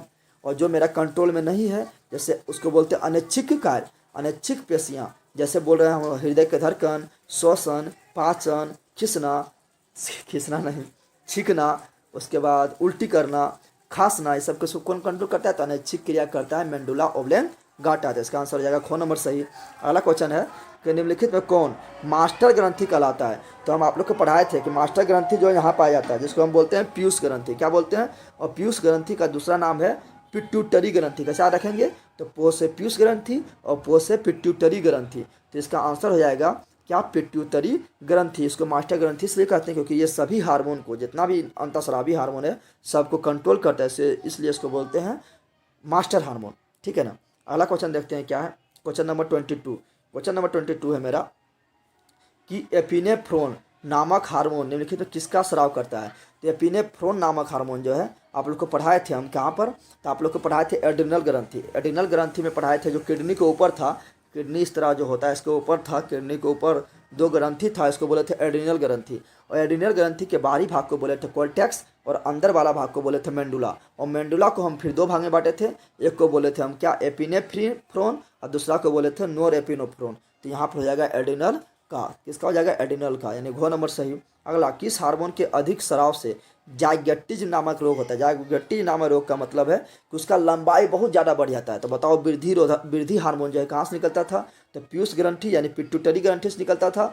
और पिट्यूटरी ग्रंथि को दो भाग में बांटे थे, पीयूष ग्रंथि को हम दो भाग में बांटे थे, एक को बोले थे अग्रपिंडक, एक को बोले थे पचपिंडक। तो ये वृद्धि हार्मोन निकलता था अग्रपिंडक से, तो इसका आंसर हो जाएगा वृद्धि हार्मोन। वृद्धि हार्मोन के अधिक निकलने से किसका कौन सा रोग हो जाता है, तो हो जाता है जाइगेटिज्म। कौन सा होता है, जाइगेटिज्म। और कम निकलेगा तो हो जाएगा बौनापन। आगे बढ़ते हैं। वह स्थान जहाँ एक एक्सोन दूसरे न्यूरॉन के डेंड्राइट से जुड़कर संपर्क स्थापित करता है क्या कहलाता है। तो आप लोग को हम पढ़ाए थे, इस प्रकार जो न्यूरॉन था इस प्रकार ये क्या कहते, इस प्रकार ये निकल कर फिर दूसरा, ये एक न्यूरॉन हो गया, इसी प्रकार फिर दूसरा न्यूरॉन इस तरह मिला हुआ रहता है, यहाँ से फिर दूसरा उसका डेंड्राइट से, इस एक्सोन वाला भाग डेंड्राइट से जुड़ जाता है, जिसको बोलते हैं जो खाली स्थान थोड़ा सा गैप है इसको बोलते हैं सिनेप्स। क्या बोलते हैं, सिनेप्स। और यहाँ विद्युत आवेग के द्वारा सूचना जो है उछल के यहाँ पहुँच जाता है। ठीक है ना, तो इसको बोलते हैं जो खाली स्थान को बोलते हैं सिनेप्स। आगे बढ़ते हैं।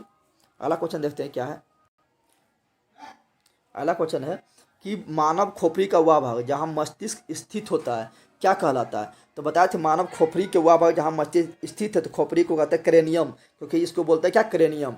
और जो झिल्ली के अंदर बंद है उसको बोलते हैं मेनिनजीज। क्या बोलते हैं, मेनिनजीज। तो इसका आंसर हो जाएगा क्रेनियम। ठीक है ना। अगला क्वेश्चन है क्या, अगला क्वेश्चन देखते हैं क्या है मेरा। अगला क्वेश्चन है कि मनुष्य के मस्तिष्क का औसत आयतन कितना होता है। तो मनुष्य का मस्तिष्क जो है ये कितना जगह छेका है उसको बोलते हैं आयतन। तो छेका हुआ है 1650 मिलीलीटर जगह छेका हुआ है, यानी इसका आंसर हो जाएगा गो नंबर। पूछेगा मानव मस्तिष्क का भार कितना है, तो बोलेंगे 1.5 kg। क्या बोलेंगे, 1.5 kg। ठीक है। अगला क्वेश्चन देखते हैं क्या है।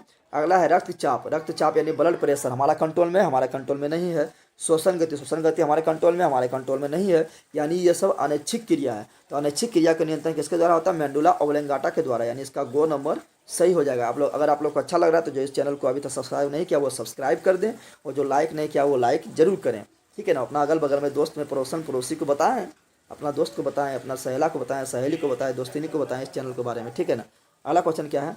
अगला, इनमें से कौन अंतःस्रावी ग्रंथि नहीं है? तो हम लोग पढ़ाए थे आप लोग को कि मुंडू में पाया जाता है पीयूष ग्रंथि, फिर गला में पाया जाता है थायराइड ग्रंथि, फिर उससे नीचे आए थे चेस्ट में पाया गया था थाइमस ग्रंथि, फिर उससे नीचे आए थे तो अग्नाशय ग्रंथि मिला था जो अमाशय से नीचे था और छोटी आंत के ऊपर था। फिर उससे नीचे आए थे तो किडनी के ऊपर यानी ब्रिक के ऊपर था एड्रिनल ग्रंथि। फिर उससे नीचे आए तो मिला था क्या? उसके बाद मिला था हमको लिंग ग्रंथि। तो ये सभी मेरा अंतःस्रावी ग्रंथि थे जितना नाम बोले थे। तो यहाँ पर क्या नाम नहीं बोले? यहाँ ब्रूनल ग्रंथि नहीं बोले। तो ये ब्रूनल ग्रंथि जो है ये अंतःस्रावी ग्रंथि नहीं है। और पुरुष में जो लिंग ग्रंथि होता है उसको हम वृष्ण बोलते हैं, ठीक है ना। वृष्ण यानी हाइड्रोसिल, ठीक है ना। और महिला में जो लिंग ग्रंथि होता है उसको अंडाशय बोलते हैं। आप लोग को बताए थे कि अंडाशय से अंडाणु निकलता है और वृष्ण से जो हार्मोन निकलता है उसको बोलते हैं टेस्टोस्टेरोन। तो टेस्टोस्टेरोन जो है वो पुरुष हार्मोन हो गया, और एक और निकलता है एंड्रोजन। एंड्रोजन भी जो है पुरुष हार्मोन हो गया। लेकिन यही पूछेगा कि एस्ट्रोजन किसका हार्मोन है? ट्रो बोल रहे हैं, ट्रो। तो एस्ट्रोजन हो जाएगा स्त्रीलिंग हार्मोन, ठीक है ना। लेकिन यहाँ पर ट्रो के जगह पर बोलेंगे एंड्रोजन बोलेंगे तो हो जाएगा पुरुष हार्मोन। आगे बढ़ते हैं, अगला क्वेश्चन देखते हैं क्या है। अगला क्वेश्चन देखते हैं। अगला है कि ये लास्ट हो जाएगा ऑब्जेक्टिव, उसके बाद पहुँचेंगे दूसरा में। तो अगला क्वेश्चन क्या है? अगला क्वेश्चन है कि इंसुलिन का सराह है। तो इंसुलिन की कमी से हम लोग जानते हैं मधुमेह रोग होता है, जिसको इंग्लिश में डायबिटीज रोग बोलते हैं, इसी या उसी को चिनिया बीमारी बोलते हैं, या उसी को बोलते हैं शुगर। क्या बोलते हैं? लाइन गया कट, लाइट चला गया इसलिए हम अपना फोटो हटा दिए। तो बताए थे क्या कि इंसुलिन की कमी से मधुमेह रोग होता है, डायबिटीज रोग होता है, जिसको चिनिया बोलते हैं, जिसको बीमारी बोलती थी, जिसको शुगर बीमारी बोलते हैं, ठीक है। कहाँ से निकलता है? ये निकलता है अग्नाशय से। अग्नाशय से कहाँ निकलता है? तो अग्नाशय में एक विशेष प्रकार का कोशिका पाया जाता है जिसको बोलते हैं लैंगरहैंस की दीपिका, यानी इसका आंसर को सही हो जाएगा, ठीक है ना। आगे बढ़ते हैं। अब खाली स्थान को भरो, उसके बाद पढ़ेंगे अति लघुत्तरीय प्रश्न, उसके बाद पढ़ेंगे लघुत्तरीय प्रश्न, उसके बाद पढ़ेंगे दीर्घोत्तरीय प्रश्न। इससे पहले आप लोग को हम बता देना चाहते हैं कि आप लोग जो है ना वीडियो मेरा नहीं देखे हैं, क्लास 10th का 5 का जो बता रहे हैं हम नियंत्रण तथा समन्वय, वो जरूर देखें। पार्ट 1, पार्ट 2 और पार्ट 3 तीनों जरूर देखें।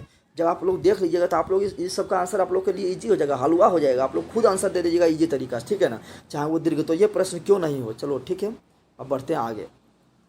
इससे पहले देखो ये कुछ क्वेश्चन जो है था शुरू में छूट गया था, ठीक है ना।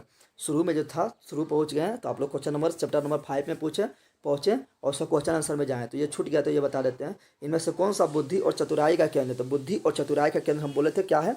तो अग्र मस्तिष्क का सेरिब्रम। ये क्या है? बुद्धि और चतुराई का केंद्र। ये व्यक्ति का जितना विकसित रहेगा वो उतना तेज रहेगा, ठीक है ना। और सोचने और समझने की शक्ति इसी में होता है। प्रेम, घृणा, ईर्ष्या, दुख, सुख, कभी खुशी कभी गम, सब क्या होता है? सेरिब्रम से ही होता है। गुस्सा ये सब क्या होता है? सेरिब्रम से, ठीक है ना। अगला हार्मोन स्रावित होता था। हार्मोन निकलता अंतःस्रावी ग्रंथि से। अंतःस्रावी ग्रंथि का आप लोग बहुत सारा नाम बता दिए हैं, ठीक है ना। अगला है एंड्रोजन कैसा हार्मोन है? तो एंड्रोजन जो है यह है स्त्रीलिंग हार्मोन। लेकिन यहाँ रहता है यही पूछता एस्ट्रोजन क्या है? क्या पूछता? सॉरी एंड्रोजन क्या है? तो एंड्रोजन है नरलिंग हार्मोन। क्या है? एंड्रोजन जो है वह है नरलिंग हार्मोन। लेकिन जब ट्रो लग जाएगा, एस्ट्रोजन यानी ट्रो लग जाएगा, ट्रो तो हो जाएगा स्त्रीलिंग हार्मोन, ठीक है ना।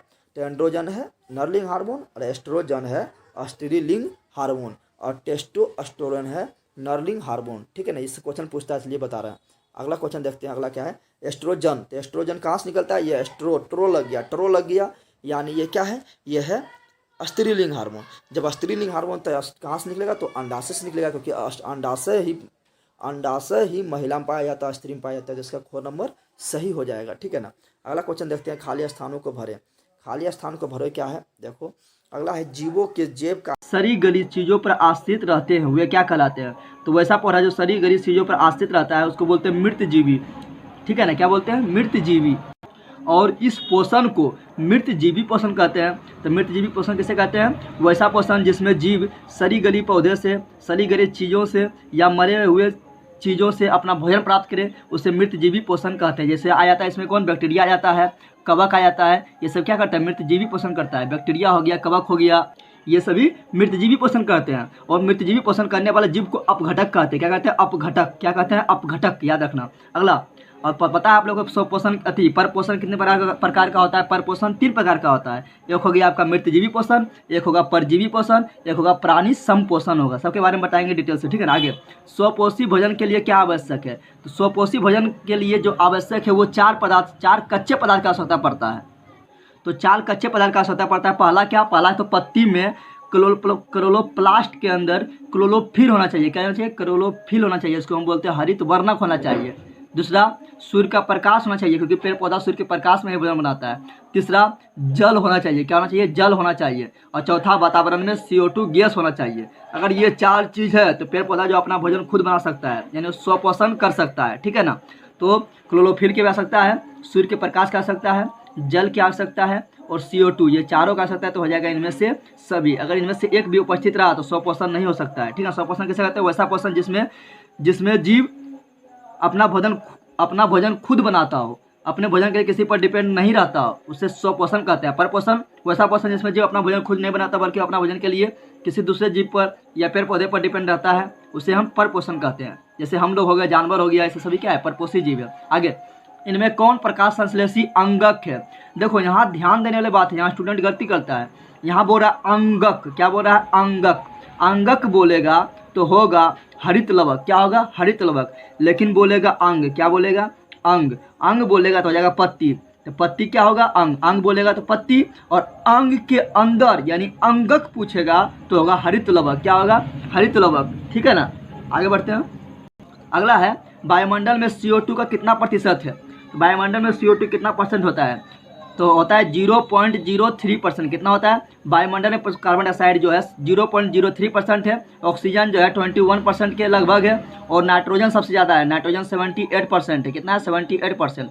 उसके बाद ऑक्सीजन 21% और CO2 कितना? 0.03%। और स्टूडेंट को यहाँ कन्फ्यूजन होता है कि 0.0 के बाद पता नहीं चलता उसको कि ये वाला होगा कि ये वाला हो कि ये वाला हो। तो याद रखना 3 आएगा लास्ट में। क्या आएगा? 3। कितना आएगा? 3। तो 3 आएगा तो 3 अंक पूरना चाहिए। देखो 1 2 3 पुर गया ना। 1 2 3 लास्ट में आएगा 3 और 3 पूरना भी चाहिए। 1 2 3। तो यही होगा 0.03%। कन्फ्यूजन नहीं होना है। आगे बढ़ते हैं। अगर अच्छा लगा तो थोड़ा सा लाइक करें वीडियो को, अपने दोस्तों को भी शेयर करें और सब्सक्राइब जरूर करें, ठीक है ना। और कमेंट जरूर करें आप लोग को वीडियो कैसा लगा है। नेक्स्ट है, प्रकाश संश्लेषण प्रक्रम में निम्नांकित में क्या नहीं होता बताना है। पानी का टूटना। क्या प्रकाश संश्लेषण जब होता है? प्रकाश संश्लेषण कब होता है? जब पेड़ पौधा जो है क्या करता है? वातावरण से CO2 गैस लेता है, जड़ के द्वारा मिट्टी से जल ग्रहण कर लेता है, और सूर्य प्रकाश और क्लोरोफिल की उपस्थिति में क्या बनाता है? ग्लूकोज बनाता है। क्या बनाता है? ग्लूकोज यानी C6H12O6 ग्लूकोज बनाता है, और थोड़ा मोड़ा जल भी निकलता है और ऑक्सीजन गैस मुक्त करता है। यहाँ बोला प्रकाश संश्लेषण प्रक्रम में निम्नांकित में क्या नहीं होता है? पानी का टूटता है। हाँ, ये पानी टूटता है। क्या होता है? पानी टूटता है, और पानी के टूटने से ही ऑक्सीजन मुक्त होता है। क्या होता है? ऑक्सीजन मुक्त होता है। तो इस तरह क्वेश्चन आ भी चुका है क्वेश्चन कि बताओ कि प्रकाश संश्लेषण की प्रक्रिया में जो ऑक्सीजन मुक्त होता है वो किसके टूटने से मुक्त होता है? तो जल के टूटने से, पानी के टूटने से। तो ये सही है। अगला, CO2 का मुक्त होना। देखो CO2 मुक्त नहीं होता, ऑक्सीजन मुक्त होता है। CO2 मुक्त नहीं होता बल्कि CO2 ग्रहण करता है। पेड़ पौधा प्रकाश संश्लेषण करते समय CO2 ग्रहण करता है, CO2 मुक्त नहीं होता है, ऑक्सीजन मुक्त होता है। तो ये गलत हो गया। तो क्या नहीं होता है? तो ये नहीं होता है। तो इसका आंसर ये सही होगा। ऑक्सीजन का मुक्त होना, हाँ ऑक्सीजन मुक्त होता है। CO2 का उपयोग होना, हाँ देखो CO2 का उपयोग कर रहा है, ठीक है ना। आगे बढ़ते हैं। इनमें से किसके द्वारा अमीबा भोजन का अंतर्ग्रहण करता है? तो याद रखना, अमीबा जो है ये एक कोशिकीय जीव है। एक कोशिकीय मतलब क्या हुआ कि इसका शरीर एक कोशिका का बना हुआ है, और जिसका शरीर एक कोशिका से अधिक का बना होता है उसको बोलते हैं बहुकोशिकीय। क्या बोलते हैं? बहुकोशिकीय। तो एक कोशिकीय जीव है, और इसको अमीबा को हम बोलते हैं। याद रखना, ये काफ़ी बार क्वेश्चन पूछा गया है कि अमीबा जो है प्राणी संपोषी जीव है। प्राणी संपोषी जीव है। प्राणी संपोषी का मतलब क्या हुआ? तो वैसा जीव जो प्राणी के समान यानी मनुष्य के समान, जीव जंतु के समान अपना भोजन ग्रहण करता हो और उसका निष्कासन करता है, उसका पाचन करता है, उसको बोलते हैं प्राणी संपोषी। तो अमीबा प्राणी संपोषी जीव है। और अमीबा जो भोजन जो ग्रहण करता है वो करता है अपना कुटपाथ की मदद से। वो भोजन को रखता है तो उसके चारों तरफ कुटपाथ को फैला देता है। ढेर लोगों को कुटपाथ बंद कर लेता है, भोजन को शरीर के अंदर रह जाता है। और फिर तो वो अमीबा जो है अपना शरीर के किसी भाग से भोजन को अंदर ग्रहण कर सकता है, और उसका पाचन के फलस्वरूप शरीर के किसी भी भाग से भोजन को बाहर यानी निष्कासन कर सकता है, ठीक है ना। आगे बढ़ते हैं। अगला है, इनमें से किस छिद्र के द्वारा ग्रसनी ग्रासनली से जुड़ा होता है। देखो ग्रसनली जो है, यहाँ ग्रसनली होता है, ठीक है ना। यहाँ पर क्या होता है, जहाँ पर जो है हवा भी यही नली से आएगा और भोजन भी यही नली से आएगा। लेकिन ग्रसनली से फिर क्या होता है, यहाँ से जो है ये दो भाग में बट जाता है, ये दो भाग में नली बट जाता है। एक नली चल जाता है फेफड़ा में, कहाँ चल जाता है, फेफड़ा में चला जाता है। और यहाँ से ग्रसनली के पास के, यहीं से ग्रसनी के पास से एक नली चला जाता है आपका आहार नाल में। आहार नाल यानी आमाशय में डायरेक्ट खुलता है। कहाँ खुलता है, आमाशय में। तो ग्रसनी के पास से जो है दो भाग में बट जाता है। एक चला जाता है फेफड़ा में, जो फेफड़ा में जाएगा उसको बोलेंगे श्वास नली। तो ये फेफड़ा में जा रहा है, इसको बोलेंगे श्वास नली। और एक जो भोजन जो जाएगा आपका पेट में, जो भोजन जाएगा उसके जाने के लिए जो रास्ता होता है उसको हम बोलते हैं आहार नली। क्या बोलते हैं, आहार नली। और आहार नली किससे जुड़ा होता है, तो निगल द्वार के, क्योंकि भोजन को निगलते हैं तो निगल द्वार से। किससे जुड़ा होता है, निगल द्वार से। और श्वास नली किससे जुड़ा होता है, तो श्वास नली कंठ द्वार से। किससे जुड़ा होता है, कंठ द्वार से। जिससे क्या होता है, वायु जो है फेफड़ा में चला जाता है, ठीक है ना। आगे बढ़ते हैं। ग्रहणी भाग है, ग्रहणी किसका भाग है ये बताना है। तो ग्रहणी जो है ये मुख गुहा पास होता है। कहाँ होता है, मुख गुहा के पास। और वहीं से दो भाग में बढ़ जाता है। एक हो जाता है श्वास नली वाला, एक होता है ग्रास नली यानी अर्थात आहार नाल वाला, ठीक है ना। तो ग्रहणी भाग है, सॉरी यहाँ ग्रसनी हम सोच लिए, यहाँ ग्रहणी है, यहाँ ग्रहणी है। क्या है, ग्रहणी, ग्रसनी नहीं है। ग्रसनी होता है मुँह गुहा के पास, ठीक है ना।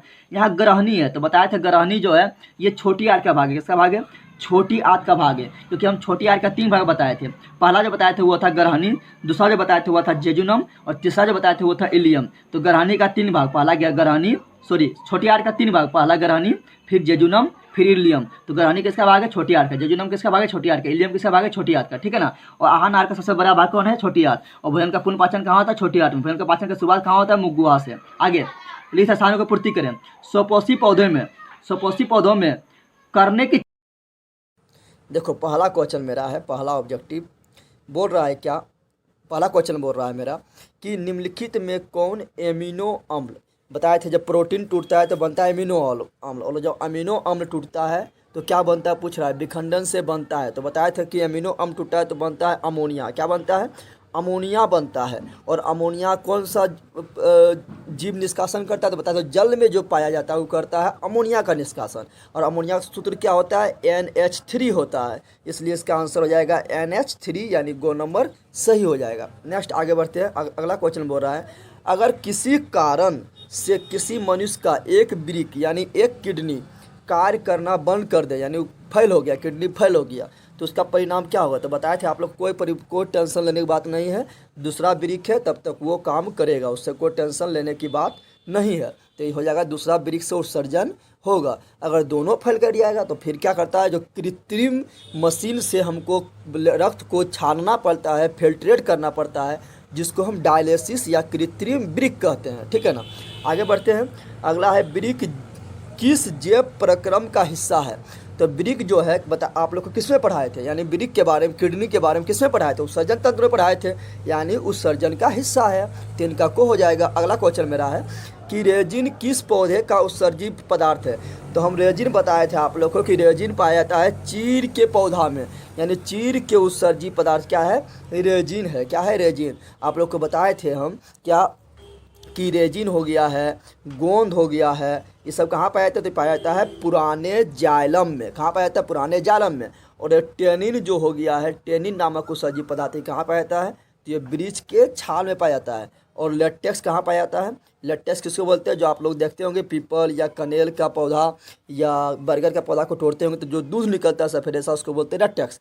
तो लेटेक्स कहाँ पाया जाता है, तो लेटेक्स पाया जाता है पीपल, कनेर, बरगद, जितना भी दूध वाला पौधा है उसमें लेटेक्स पाया जाता है। अगला क्वेश्चन मेरा है, पादप अपशिष्ट संचित रहते हैं। तो बताओ पादप अपशिष्ट कहाँ संचित रहते हैं, तो पत्ती में भी रहता है, ठीक है ना, छाल में भी रहता है, और कोशिकीय रिक्तिका में रहता है, ठीक है ना। तो ये तीनों में रहता है। पत्ती क्या करेगा, जब पत्ती में बहुत अपशिष्ट पदार्थ हो जाएगा तो पत्ती अपना वो गिरा देगा। छाल में जब अपशिष्ट पदार्थ की मात्रा बढ़ जाएगा तो छाल पेड़ से अलग हो जाएगा। और कोशिकीय रिक्तिकाओं यानी कोशिका के बीच जो स्थान होता है वहाँ भी जमा होता है, तो हो जाएगा इनमें से सभी।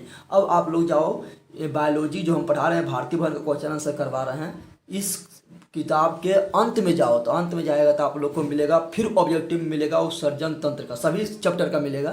तो हम उत्सर्जन करवा रहे हैं तो उत्सर्जन तंत्र का ऑब्जेक्टिव मिलेगा, तो पहले उसको देख लेते हैं। अच्छा, ऑब्जेक्टिव पर इतना जोर क्यों दे रहे हैं? क्योंकि 50% ऑब्जेक्टिव पूछता है, 50%, इसलिए ऑब्जेक्टिव पर काफ़ी ध्यान देना है, ठीक है ना।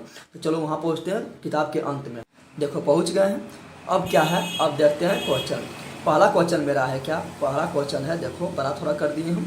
पहला क्वेश्चन है कि उत्सर्जी पदार्थ का शरीर से निष्कासन क्यों आवश्यक है। बताओ, उत्सर्जी पदार्थ है उसको हम शरीर से बाहर क्यों निकालते हैं? क्योंकि ये विषाक्त है। यहाँ ये क्या है, जहरीला है, यानी विषाक्त है, शरीर के लिए जहरीला है, इसलिए सही बात है। क्योंकि ये शरीर के लिए हानिकारक है, हाँ सही बात है, हानिकारक है तब नहीं बाहर निकालते हैं, सही बात है। क्योंकि ये अनावश्यक है, हाँ ये अनावश्यक है, शरीर के लिए आवश्यक नहीं है, यानी मेरा तीनों सही हो गया, तो इनमें से सभी। नेक्स्ट देखते हैं, सामान्यतः उत्सर्जन एवं जल संतुलन की क्रिया संपादित होती है। तो वृक्क करता है ये काम, यानी किडनी करता है, किडनी साथ साथ करता है। आप लोग को पढ़ाए थे हम क्या, ट्यूबल पुनर्वशोषण। तो ट्यूबर पुनर्वशोषण में क्या हो रहा था, जल कोई कुछ मात्रा को सोख ले रहा था, कुछ मात्रा को मूत्र के रूप में बाहर निकलने के लिए छोड़ देता था, तो ये साथ साथ होता था, यानी ख नंबर सही हो जाएगा। नेक्स्ट क्वेश्चन देखते हैं। नेक्स्ट क्वेश्चन मेरा है कि प्रोटीन तथा एमिनो अम्ल के विखंडन से क्या बनता है। तो हम बताए थे कि अमोनिया बनता है। अमोनिया किसमें बनता है, जलीय जीव में, जैसे मछली में। यूरिया बनता है, यूरिया किसमें बनता है, जो स्थलीय जीव है, जैसे मनुष्य हो गया, बाघ हो गया, बकरी हो गया, शेर हो गया, कुत्ता हो गया, इस सब में यूरिया बनता है, मनुष्य में भी। और यूरिक अम्ल किसमें बनता है, तो पक्षी में यूरिक अम्ल बनता है, और लेप्टिरिया यानी रेंग कर चरने वाले जीव में भी यूरिक अम्ल बनता है, यानी तीनों बनता है, तो घ नंबर सही हो जाएगा। नेक्स्ट देखते हैं अगला, स्थलीय जंतुओं में सामान्यतः नाइट्रोजनी पदार्थ, जैसे स्थलीय जंतु कैसे, जैसे मनुष्य हो गया, बकरी हो गया, गाय हो गया, कुत्ता हो गया, बाघ हो गया, शेर हो गया, रोमली हो गया, इसमें जो है किस रूप में बदल जाता है नाइट्रोजनी पदार्थ, तो किससे बदलता है, यूरिया में। मनुष्य में किससे बदलता है, यूरिया में, तो इसका आंसर हो जाएगा खो सही। नेक्स्ट आगे बढ़ते हैं, किन जीवों में, क्या बोल रहा है, किन जीवों में नाइट्रोजनी पदार्थ का निष्कासन यूरिक अम्ल में होता है। तो हम आप लोग को पढ़ाए थे कि यूरिक अम्ल में किस में होता है, तो एक होता है लेप्टिरिया यानी रेंग के चलने वाले जीव, यानी जो पेट के बल चलता है घसीट के, और एक है ए बीज। ए बीज किसको बोलते हैं, पक्षी वर्ग को बोलते हैं हम ए बीज, यानी को और खो दोनों। और अमोनिया किसमें था, अमोनिया था जलीय जीव में, जैसे मछली। और यूरिया किसमें था, मनुष्य, हम लोग में क्या था, यूरिया। आगे बढ़ते हैं, अगला क्वेश्चन बोल रहा है क्या, जीवों के शरीर में उपापचयी क्रियाओं के फलस्वरूप उत्पन्न अपशिष्ट पदार्थों का शरीर से बाहर निकलना क्या कहलाता है। सिंपल बात है, शरीर से बाहर निकल गया यानी उत्सर्जन हो गया, तो उत्सर्जन कहलाता है, यानी ख नंबर सही है। अगला, वृक्क का भीतरी नतोदर सतह क्या कहलाती है। आप लोग को हम वृक्क इस तरह बना के दिखाए थे ना, तो बोल रहा है बाहरी सतह कैसा था, बाहरी सतह है उत्तला आकार क्योंकि उठा हुआ है, और भीतरी सतह कैसा है, अवतला आकार क्योंकि ये धंसा हुआ है। तो इसको क्या कहते हैं, तो जो धंसा हुआ था उसको बोले थे हम हाइलम। क्या बोले थे, हाइलम, यानी नतोदर सतह। नतोदर सतह मतलब अवतल सतह को हिंदी में बोलते हैं नतोदर सतह, तो कैसा था, उसको हाइलम बोले थे, तो हाइलम हो जाएगा। नेक्स्ट मेरा है क्वेश्चन कि नेक्स्ट क्वेश्चन मेरा है, वृक्क की संरचनात्मक एवं क्रियात्मक इकाई क्या है। सिंपल बात है, हम पढ़ाए थे वृक्क की संरचनात्मक एवं क्रियात्मक इकाई कौन है, नेफ्रॉन है। और नेफ्रॉन का आप लोग को पिक्चर ही बनाए थे और बताए थे प्रत्येक वृक्क में कितना, तो 10 लाख नेफ्रॉन पाए थे। कितना पाया जाता है, 10 लाख नेफ्रॉन लगभग पाया जाता है, इसका नेफ्रॉन सही हो जाएगा। 9 नंबर क्वेश्चन देखते हैं। 9 नंबर क्वेश्चन देखो, नेफ्रॉन के किस भाग में ग्लोमेरुलस अवस्थित होते हैं। तो हम पढ़ाए थे आप लोग को नेफ्रॉन कैसे वाला चित्र, तो यहीं पर क्या था, ग्लोमेरुलस था। तो ग्लोमेरुलस कहाँ था, तो ये वाला जो प्याला ही संरचना है इसको बोले थे हम बोमेन संपुट। क्या बोले थे, बोमेन संपुट, तो इसको बोलेंगे बोमेन संपुट में पाया था, यानी घ नंबर मेरा सही हो जाएगा। आगे बढ़ते हैं नेक्स्ट, तो इसका आंसर क्या हो गया, बोमेन संपुट, ठीक है ना, 9 नंबर का। 10 नंबर, इनमें से कौन सीधे मूत्रवाहिनी से जुड़ा होता है। बताओ मूत्रवाहिनी से कौन जुड़ा था, तो देखो यहाँ पर आप लोग देख रहे हैं यहाँ पर, तो यहाँ ध्यान दो, तो ये वाला भाग देखो, थोड़ा ऊपर करते हैं इसको तो आप लोग को समझ आएगा, ठीक है ना। ये वाला देखो, ये है मूत्रवाहिनी, क्या है ये, मूत्रवाहिनी। ये कहाँ जुड़ा हुआ है, यहाँ से जुड़ा हुआ है, तो इसको क्या बोलते हैं, इसको बोलते हैं हाइलम। क्या बोलते हैं, हाइलम। तो किससे जुड़ा होता है, तो आंसर इसका हो जाएगा हाइलम से जुड़ा होता है, ठीक है ना। लेकिन यहाँ बोल रहा है मूत्रवाहिनी से जुड़ा होता है, तो यहाँ पर हाइलम नहीं है, तो कहाँ जुड़ा होगा? तो आप लोग को हम पढ़ाए थे क्या, नेफ्रॉन पढ़ाए थे। तो नेफ्रॉन पढ़ाए थे, तो आप लोग को इस तरह हम पिक्चर बनाए थे लास्ट में नेफ्रॉन में, इस तरह पिक्चर बनाए थे ना, इस तरह जो लास्ट पिक्चर बनाए थे वो क्या था? वो तो सामान्य संग्राहक नलिका, यानी सब जितना 10 लाख जो नेफ्रॉन था सब अपना मूत्र का विसर्जन इसी में कर रहा था, और ये फिर जुड़ा हुआ था मूत्रवाहिनी से जुड़ा हुआ था। तो मूत्रवाहिनी से जुड़ा रहने के कारण ये सामान्य संग्राहक नलिका मूत्रवाहिनी से जुड़ा था। इसके बाद ये कहाँ चल जाता था? मूत्राशय में। तो इसका आंसर हो जाएगा सामान्य संग्राहक नलिका। आगे बढ़ते हैं। मूत्र का पीला रंग जिसकी उपस्थिति के कारण होता है। तो पढ़ाए थे कि मूत्र का पीला रंग यूरोक्रोम के कारण होता है, और मूत्र में 96% पानी होता है, 2% यूरिया होता है, और 2% अन्य पदार्थ होता है। फिर बताए थे, आप लोग को से पूछेगा कि रक्त का रंग लाल क्यों होता है? तो बोलना है हीमोग्लोबिन के कारण। किसके कारण? हीमोग्लोबिन के कारण। फिर आप लोग को हम बोले थे कि पूछेगा पेड़ पौधे के पत्ती का रंग हरा क्यों होता है? तो बोलना है क्लोरोफिल के कारण। पेड़ पौधे के पत्ती का रंग हरा क्यों होता है? तो क्लोरोफिल के कारण होता है, ये बताए थे। फिर आगे बढ़ते हैं। अगला बोल रहा है क्या क्वेश्चन कि डायलिसिस मशीन किस तरह कार्य करता है? तो बताया था, जब आपका मान लो कि किसी का दोनों किडनी फेल कर गया है, तो उसको तो रक्त को तो फिल्टर करना है, क्योंकि यूरिया को हमको बाहर निकालना है।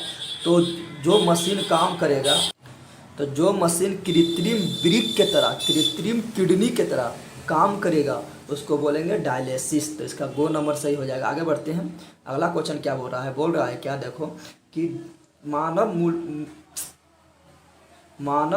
मूत्र तंत्र के दिए गए चित्र में चिन्हित स्थान किसको दिखाता है? देखो यहाँ पर चिन्ह ऐसे पारा हुआ है ना, ध्यान से देखो, ये वो चिन्ह यहाँ खींचा हुआ है, तो ये चिन्ह किसको दिखा रहा है? तो दिखा रहा है मूत्राशय को, यानी ये क्या है मेरा मूत्राशय, जहाँ पर मूत्र आके जमा होता है। ऐसा बात नहीं है कि आदमी एकदम फ्री रहता है, बार बार पेशाब निकल रहा है, मूत्र निकल रहा है, ऐसा तो नहीं होता है ना। वो जमा हो जाता है, फिर 1-2 घंटा बाद मूत्र पेशाब लगता है नहीं, तो क्या करता है, तो यानी क्या है? तो ये मूत्राशय में जमा होता है। आगे बढ़ते हैं। अगला क्वेश्चन है कि मानव शरीर में वृक्क किस स्थान पर अवस्थित होता है? तो हम लोग आप लोग को पढ़ाए थे कि वृक्क जो है ना, आगे तो मेरा क्या होता है? आगे मेरा होता है आंत। तो वृक्क कहाँ होता है? पीछे होता है, यानी पृष्ठीय तल में होता है। किसके पीछे होता है? तो पेट के पीछे होता है, यानी उदर गुहा के पीछे होता है, ठीक है ना। और उधर गुहा के पीछे कहाँ होता है? कशेरुदंड। आप लोग पीछे छू के देखो तो एक हड्डी नजर आएगा, यहाँ मुंडी से जुड़कर कमर तक गया होगा एक हड्डी, उसको बोलते हैं हम कशेरुक दंड। और हम लोग के पास कितना वृक्क था? 2 वृक्क था। तो कशेरुक दंड के दोनों ओर होता है। कशेरुक दंड के किधर होता है? दोनों ओर, यानी खो नंबर सही हो जाएगा। अगला क्वेश्चन मेरा है मूत्रवाहिनी वृक्क के किस भाग से बाहर निकलता है? तो अब अभी हम दिखाए थे कि इस तरह हम वृक्क बनाए थे, तो मूत्रवाहिनी यहाँ से निकल रहा था, इस तरह बनाए थे ना, तो मूत्रवाहिनी यहाँ से निकल रहा था, तो इसको बोलते थे हम हाइलम। क्या बोलते थे? हाइलम, यानी इसका गो नंबर सही हो जाएगा। आगे बढ़ते हैं। अगला क्वेश्चन है कि मानव उत्सर्जन तंत्र का कौन सा भाग शरीर से सीधे बाहर खुलता है? तो हम बताए थे कि इस प्रकार यहाँ पर होता है, ये मूत्रवाहिनी होता है, ये हो गया मेरा वृक्क, और ये हो गया मेरा मूत्रवाहिनी। फिर ये जुड़ा होता है एक मूत्राशय से, और मूत्राशय के पास एक छिद्र होता है जिसको बोलते हैं मूत्रमार्ग। तो मूत्रमार्ग से बाहर निकलता है, यानी खो नंबर सही हो जाएगा। आगे बढ़ते हैं। अगला क्वेश्चन बोल रहा है कि वृक्क के बाहर संयोजी उत्तक तथा अरेखित पेशियों से बना जिस रचना से घिरा होता हुआ क्या कहलाता है? तो ये जो वृक्क हम इस तरह आप लोग को बताए थे, ये एक पेशी से घिरा होता है, एक थैली से घिरा होता है, उसको हम बोलते हैं कैप्सूल। और कैप्सूल किसका बना होता है? पेरिटोनियम नामक झिल्ली से। तो वृक्क जो कैप्सूल से घिरा होता है उसका नाम क्या है? उसका है पेरिटोनियम नामक झिल्ली। आगे बढ़ते हैं। अगला क्वेश्चन मेरा क्या है? अगला क्वेश्चन मेरा है प्रत्येक मानव वृक्क में नेफ्रॉन कितना है? तो पढ़ाए थे प्रत्येक वृक्क में नेफ्रॉन लगभग 10 लाख होता है, यानी घो नंबर सही हो जाएगा। नेक्स्ट क्वेश्चन मेरा है प्रत्येक नेफ्रॉन में स्थित एक प्याले जैसी रचना क्या कहलाता है? आप लोग को पढ़ाए थे इस प्रकार, यहाँ प्याले जैसा रचना था, इसमें ग्लोमेरुलस था, तो प्याला जैसा जो रचना था इसको क्या कहते थे? इसको पढ़ाए थे हम बोमेन संपुट कहते थे। तो इसका आंसर हो जाएगा बोमेन संपुट, यानी 19 का को नंबर सही हो जाएगा। आगे बढ़ते। नेक्स्ट क्वेश्चन है कि इनमें से कौन साधारणतः मानव मूत्र में उपस्थित नहीं होता है? तो बताना है कौन सा मानव मूत्र में उपस्थित नहीं है। तो मानव मूत्र में जल था 96%, यूरिया था 2%, और सोडियम क्लोराइड भी होता है। सोडियम क्लोराइड बोले तो लवण, लवण बोले तो NaCl, इसलिए मूत्र का थोड़ा नमकीन होता है। क्या होता है? मूत्र थोड़ा नमकीन होता है। लेकिन आप लोग को हम मूत्र में सोडियम नाइट्रेट नहीं पढ़ाए थे, इसका घ नंबर सही हो जाएगा। अगला क्वेश्चन है कि मानव मूत्र में साधारणतः यूरिया की प्रतिशत मात्रा कितनी है? तो बताए थे लगभग 2%, तो ख नंबर सही हो जाएगा। जल पूछता तो 96%, समझा, तो इसका ख नंबर सही है। आगे बढ़ते हैं। अगला क्वेश्चन है मशीन द्वारा रक्त के शुद्धिकरण की प्रक्रिया को क्या कहते हैं? तो बताए थे मशीन द्वारा रक्त को शुद्धिकरण की प्रक्रिया को हम हीमोडायलिसिस कहते हैं, यानी ख नंबर मेरा सही हो जाएगा। आगे बढ़ नेक्स्ट क्वेश्चन है कि पौधा में गैसों यानी CO2 और ऑक्सीजन का निष्कासन कहाँ से होता है? तो पत्ती में पाया जाता है रंध्र, तो रंध्र के द्वारा, जिसको स्टोमाटा बोलते हैं, और तना में पाया जाता है वात रंध्र। तो 90% से अधिक तो रंध्र के द्वारा निकलता है और कुछ निकलता है वात रंध्र के द्वारा। तना में भी छिद्र होता है। आप लोग तना को, पेड़ पौधा के तना को छीलते होंगे ऐसे, तो देखते हो पानी निकलता होगा। कैसे पानी निकल? छिद्र पाया जाता है। वो छिद्र को, जो तना में छिद्र पाया जाता है, उसको हम वात रंध्र बोलते हैं। इसका आंसर हो जाएगा को, खो दोनों। आगे बढ़ते हैं। नेक्स्ट क्वेश्चन है कि पौधों में गैसों के निष्कासन के लिए किस क्रिया का उपयोग होता है? तो बताए थे पौधा में गैस का निष्कासन करना है तो विसरण विधि के द्वारा होता है, तो इसका ख नंबर सही हो जाएगा। लेकिन अगर जल का निष्कासन करना है तो वाष्पोत्सर्जन होगा, लेकिन यहाँ गैस का पूछ रहा है तो क्या होगा? विसरण। आगे बढ़ते हैं। अगला है रेजिन एवं गोंद कहाँ होता है? तो बताए थे आप लोग को कि रेजिन और गोंद कहाँ पाया जाता है? तो ये उत्सर्जी पदार्थ है पेड़ पौधा का, और ये पाया जाता है पुराने जाइलम में। और आप लोग को बताए थे कि जाइलम क्या करता है? तो जाइलम करता है पेड़ पौधा में जल का परिवहन। कैसे याद रखेंगे? तो जो से जाइलम, जो से जल, तो पूछेगा पेड़ पौधा में जल एवं खनिज लवण का परिवहन कौन करता है? तो जाइलम करता है। और फल का परिवहन कौन करता है? फल बोले तो पेड़ पौधा का भोजन का परिवहन कौन करता है? तो फो से फ्लोएम, तो हो जाएगा फ्लोएम। और ये दोनों क्या है? ये दोनों है जाइलम और फ्लोएम है पादप उत्तक। पादप कैसा उत्तक है? तो संवहन उत्तक है। आगे बढ़ते हैं। अगला क्वेश्चन है कि ये तो हो गया 26 नंबर। पौधे में पाए जाने वाला गाढ़ा दूधिया उत्सर्जित तरल पदार्थ को क्या कहते हैं? तो जो गाढ़ा दूधिया तरल पदार्थ होता है उसको हम बोलते हैं क्या? लैटेक्स। ये कहाँ पाया जाता है? पीपर को आप तोड़ेंगे तो दूध निकलेगा, तो वो क्या है? लैटेक्स। कनेर का जो फूल होता है उसको तोड़ने पर दूध निकलता है, वो क्या है? लैटेक्स। उसी प्रकार बरगद के पेड़ को तोड़ने पर दूध निकलता है, वो क्या है? लैटेक्स। पपीता को तोड़ने पर दूध निकलता है, वो क्या है? लैटेक्स। तो हो जाएगा इसका आंसर 26 का को। आगे बढ़ते हैं। अगला क्वेश्चन है क्या? अगला है लैटेक्स सामान्यतः कहाँ पाया जाता है? तो पीपल में, हाँ, पीपल से भी दूध निकलता है। बरगद में, हाँ, बरगद से भी दूध निकलता है। पीला कनेर में, हाँ, पीला कनेर से भी दूध निकलता है। इसका आंसर हो जाएगा इनमें सभी। आप लोग को अच्छा लगा तो अभी तक जो सब्सक्राइब नहीं किया है वो सब पहले चैनल को सब्सक्राइब कर दो, और अपने अगल बगल जितना भी सहेला है, सहेली है, दोस्त है, दोस्तनी है, अपने गांव में अगल बगल इस चैनल के बारे में बताओ। इस चैनल को सपोर्ट करो, ठीक है ना? चैनल को आगे बढ़ाओ। और अभी तक जो लाइक नहीं किया वो लाइक करो। अब पहुँचते हैं हम लघु उत्तरीय। पहले खाली स्थान को भरो, फिर लघु उत्तरीय प्रश्न की ओर। चलो नेक्स्ट देखते हैं। पहला क्वेश्चन है खाली स्थान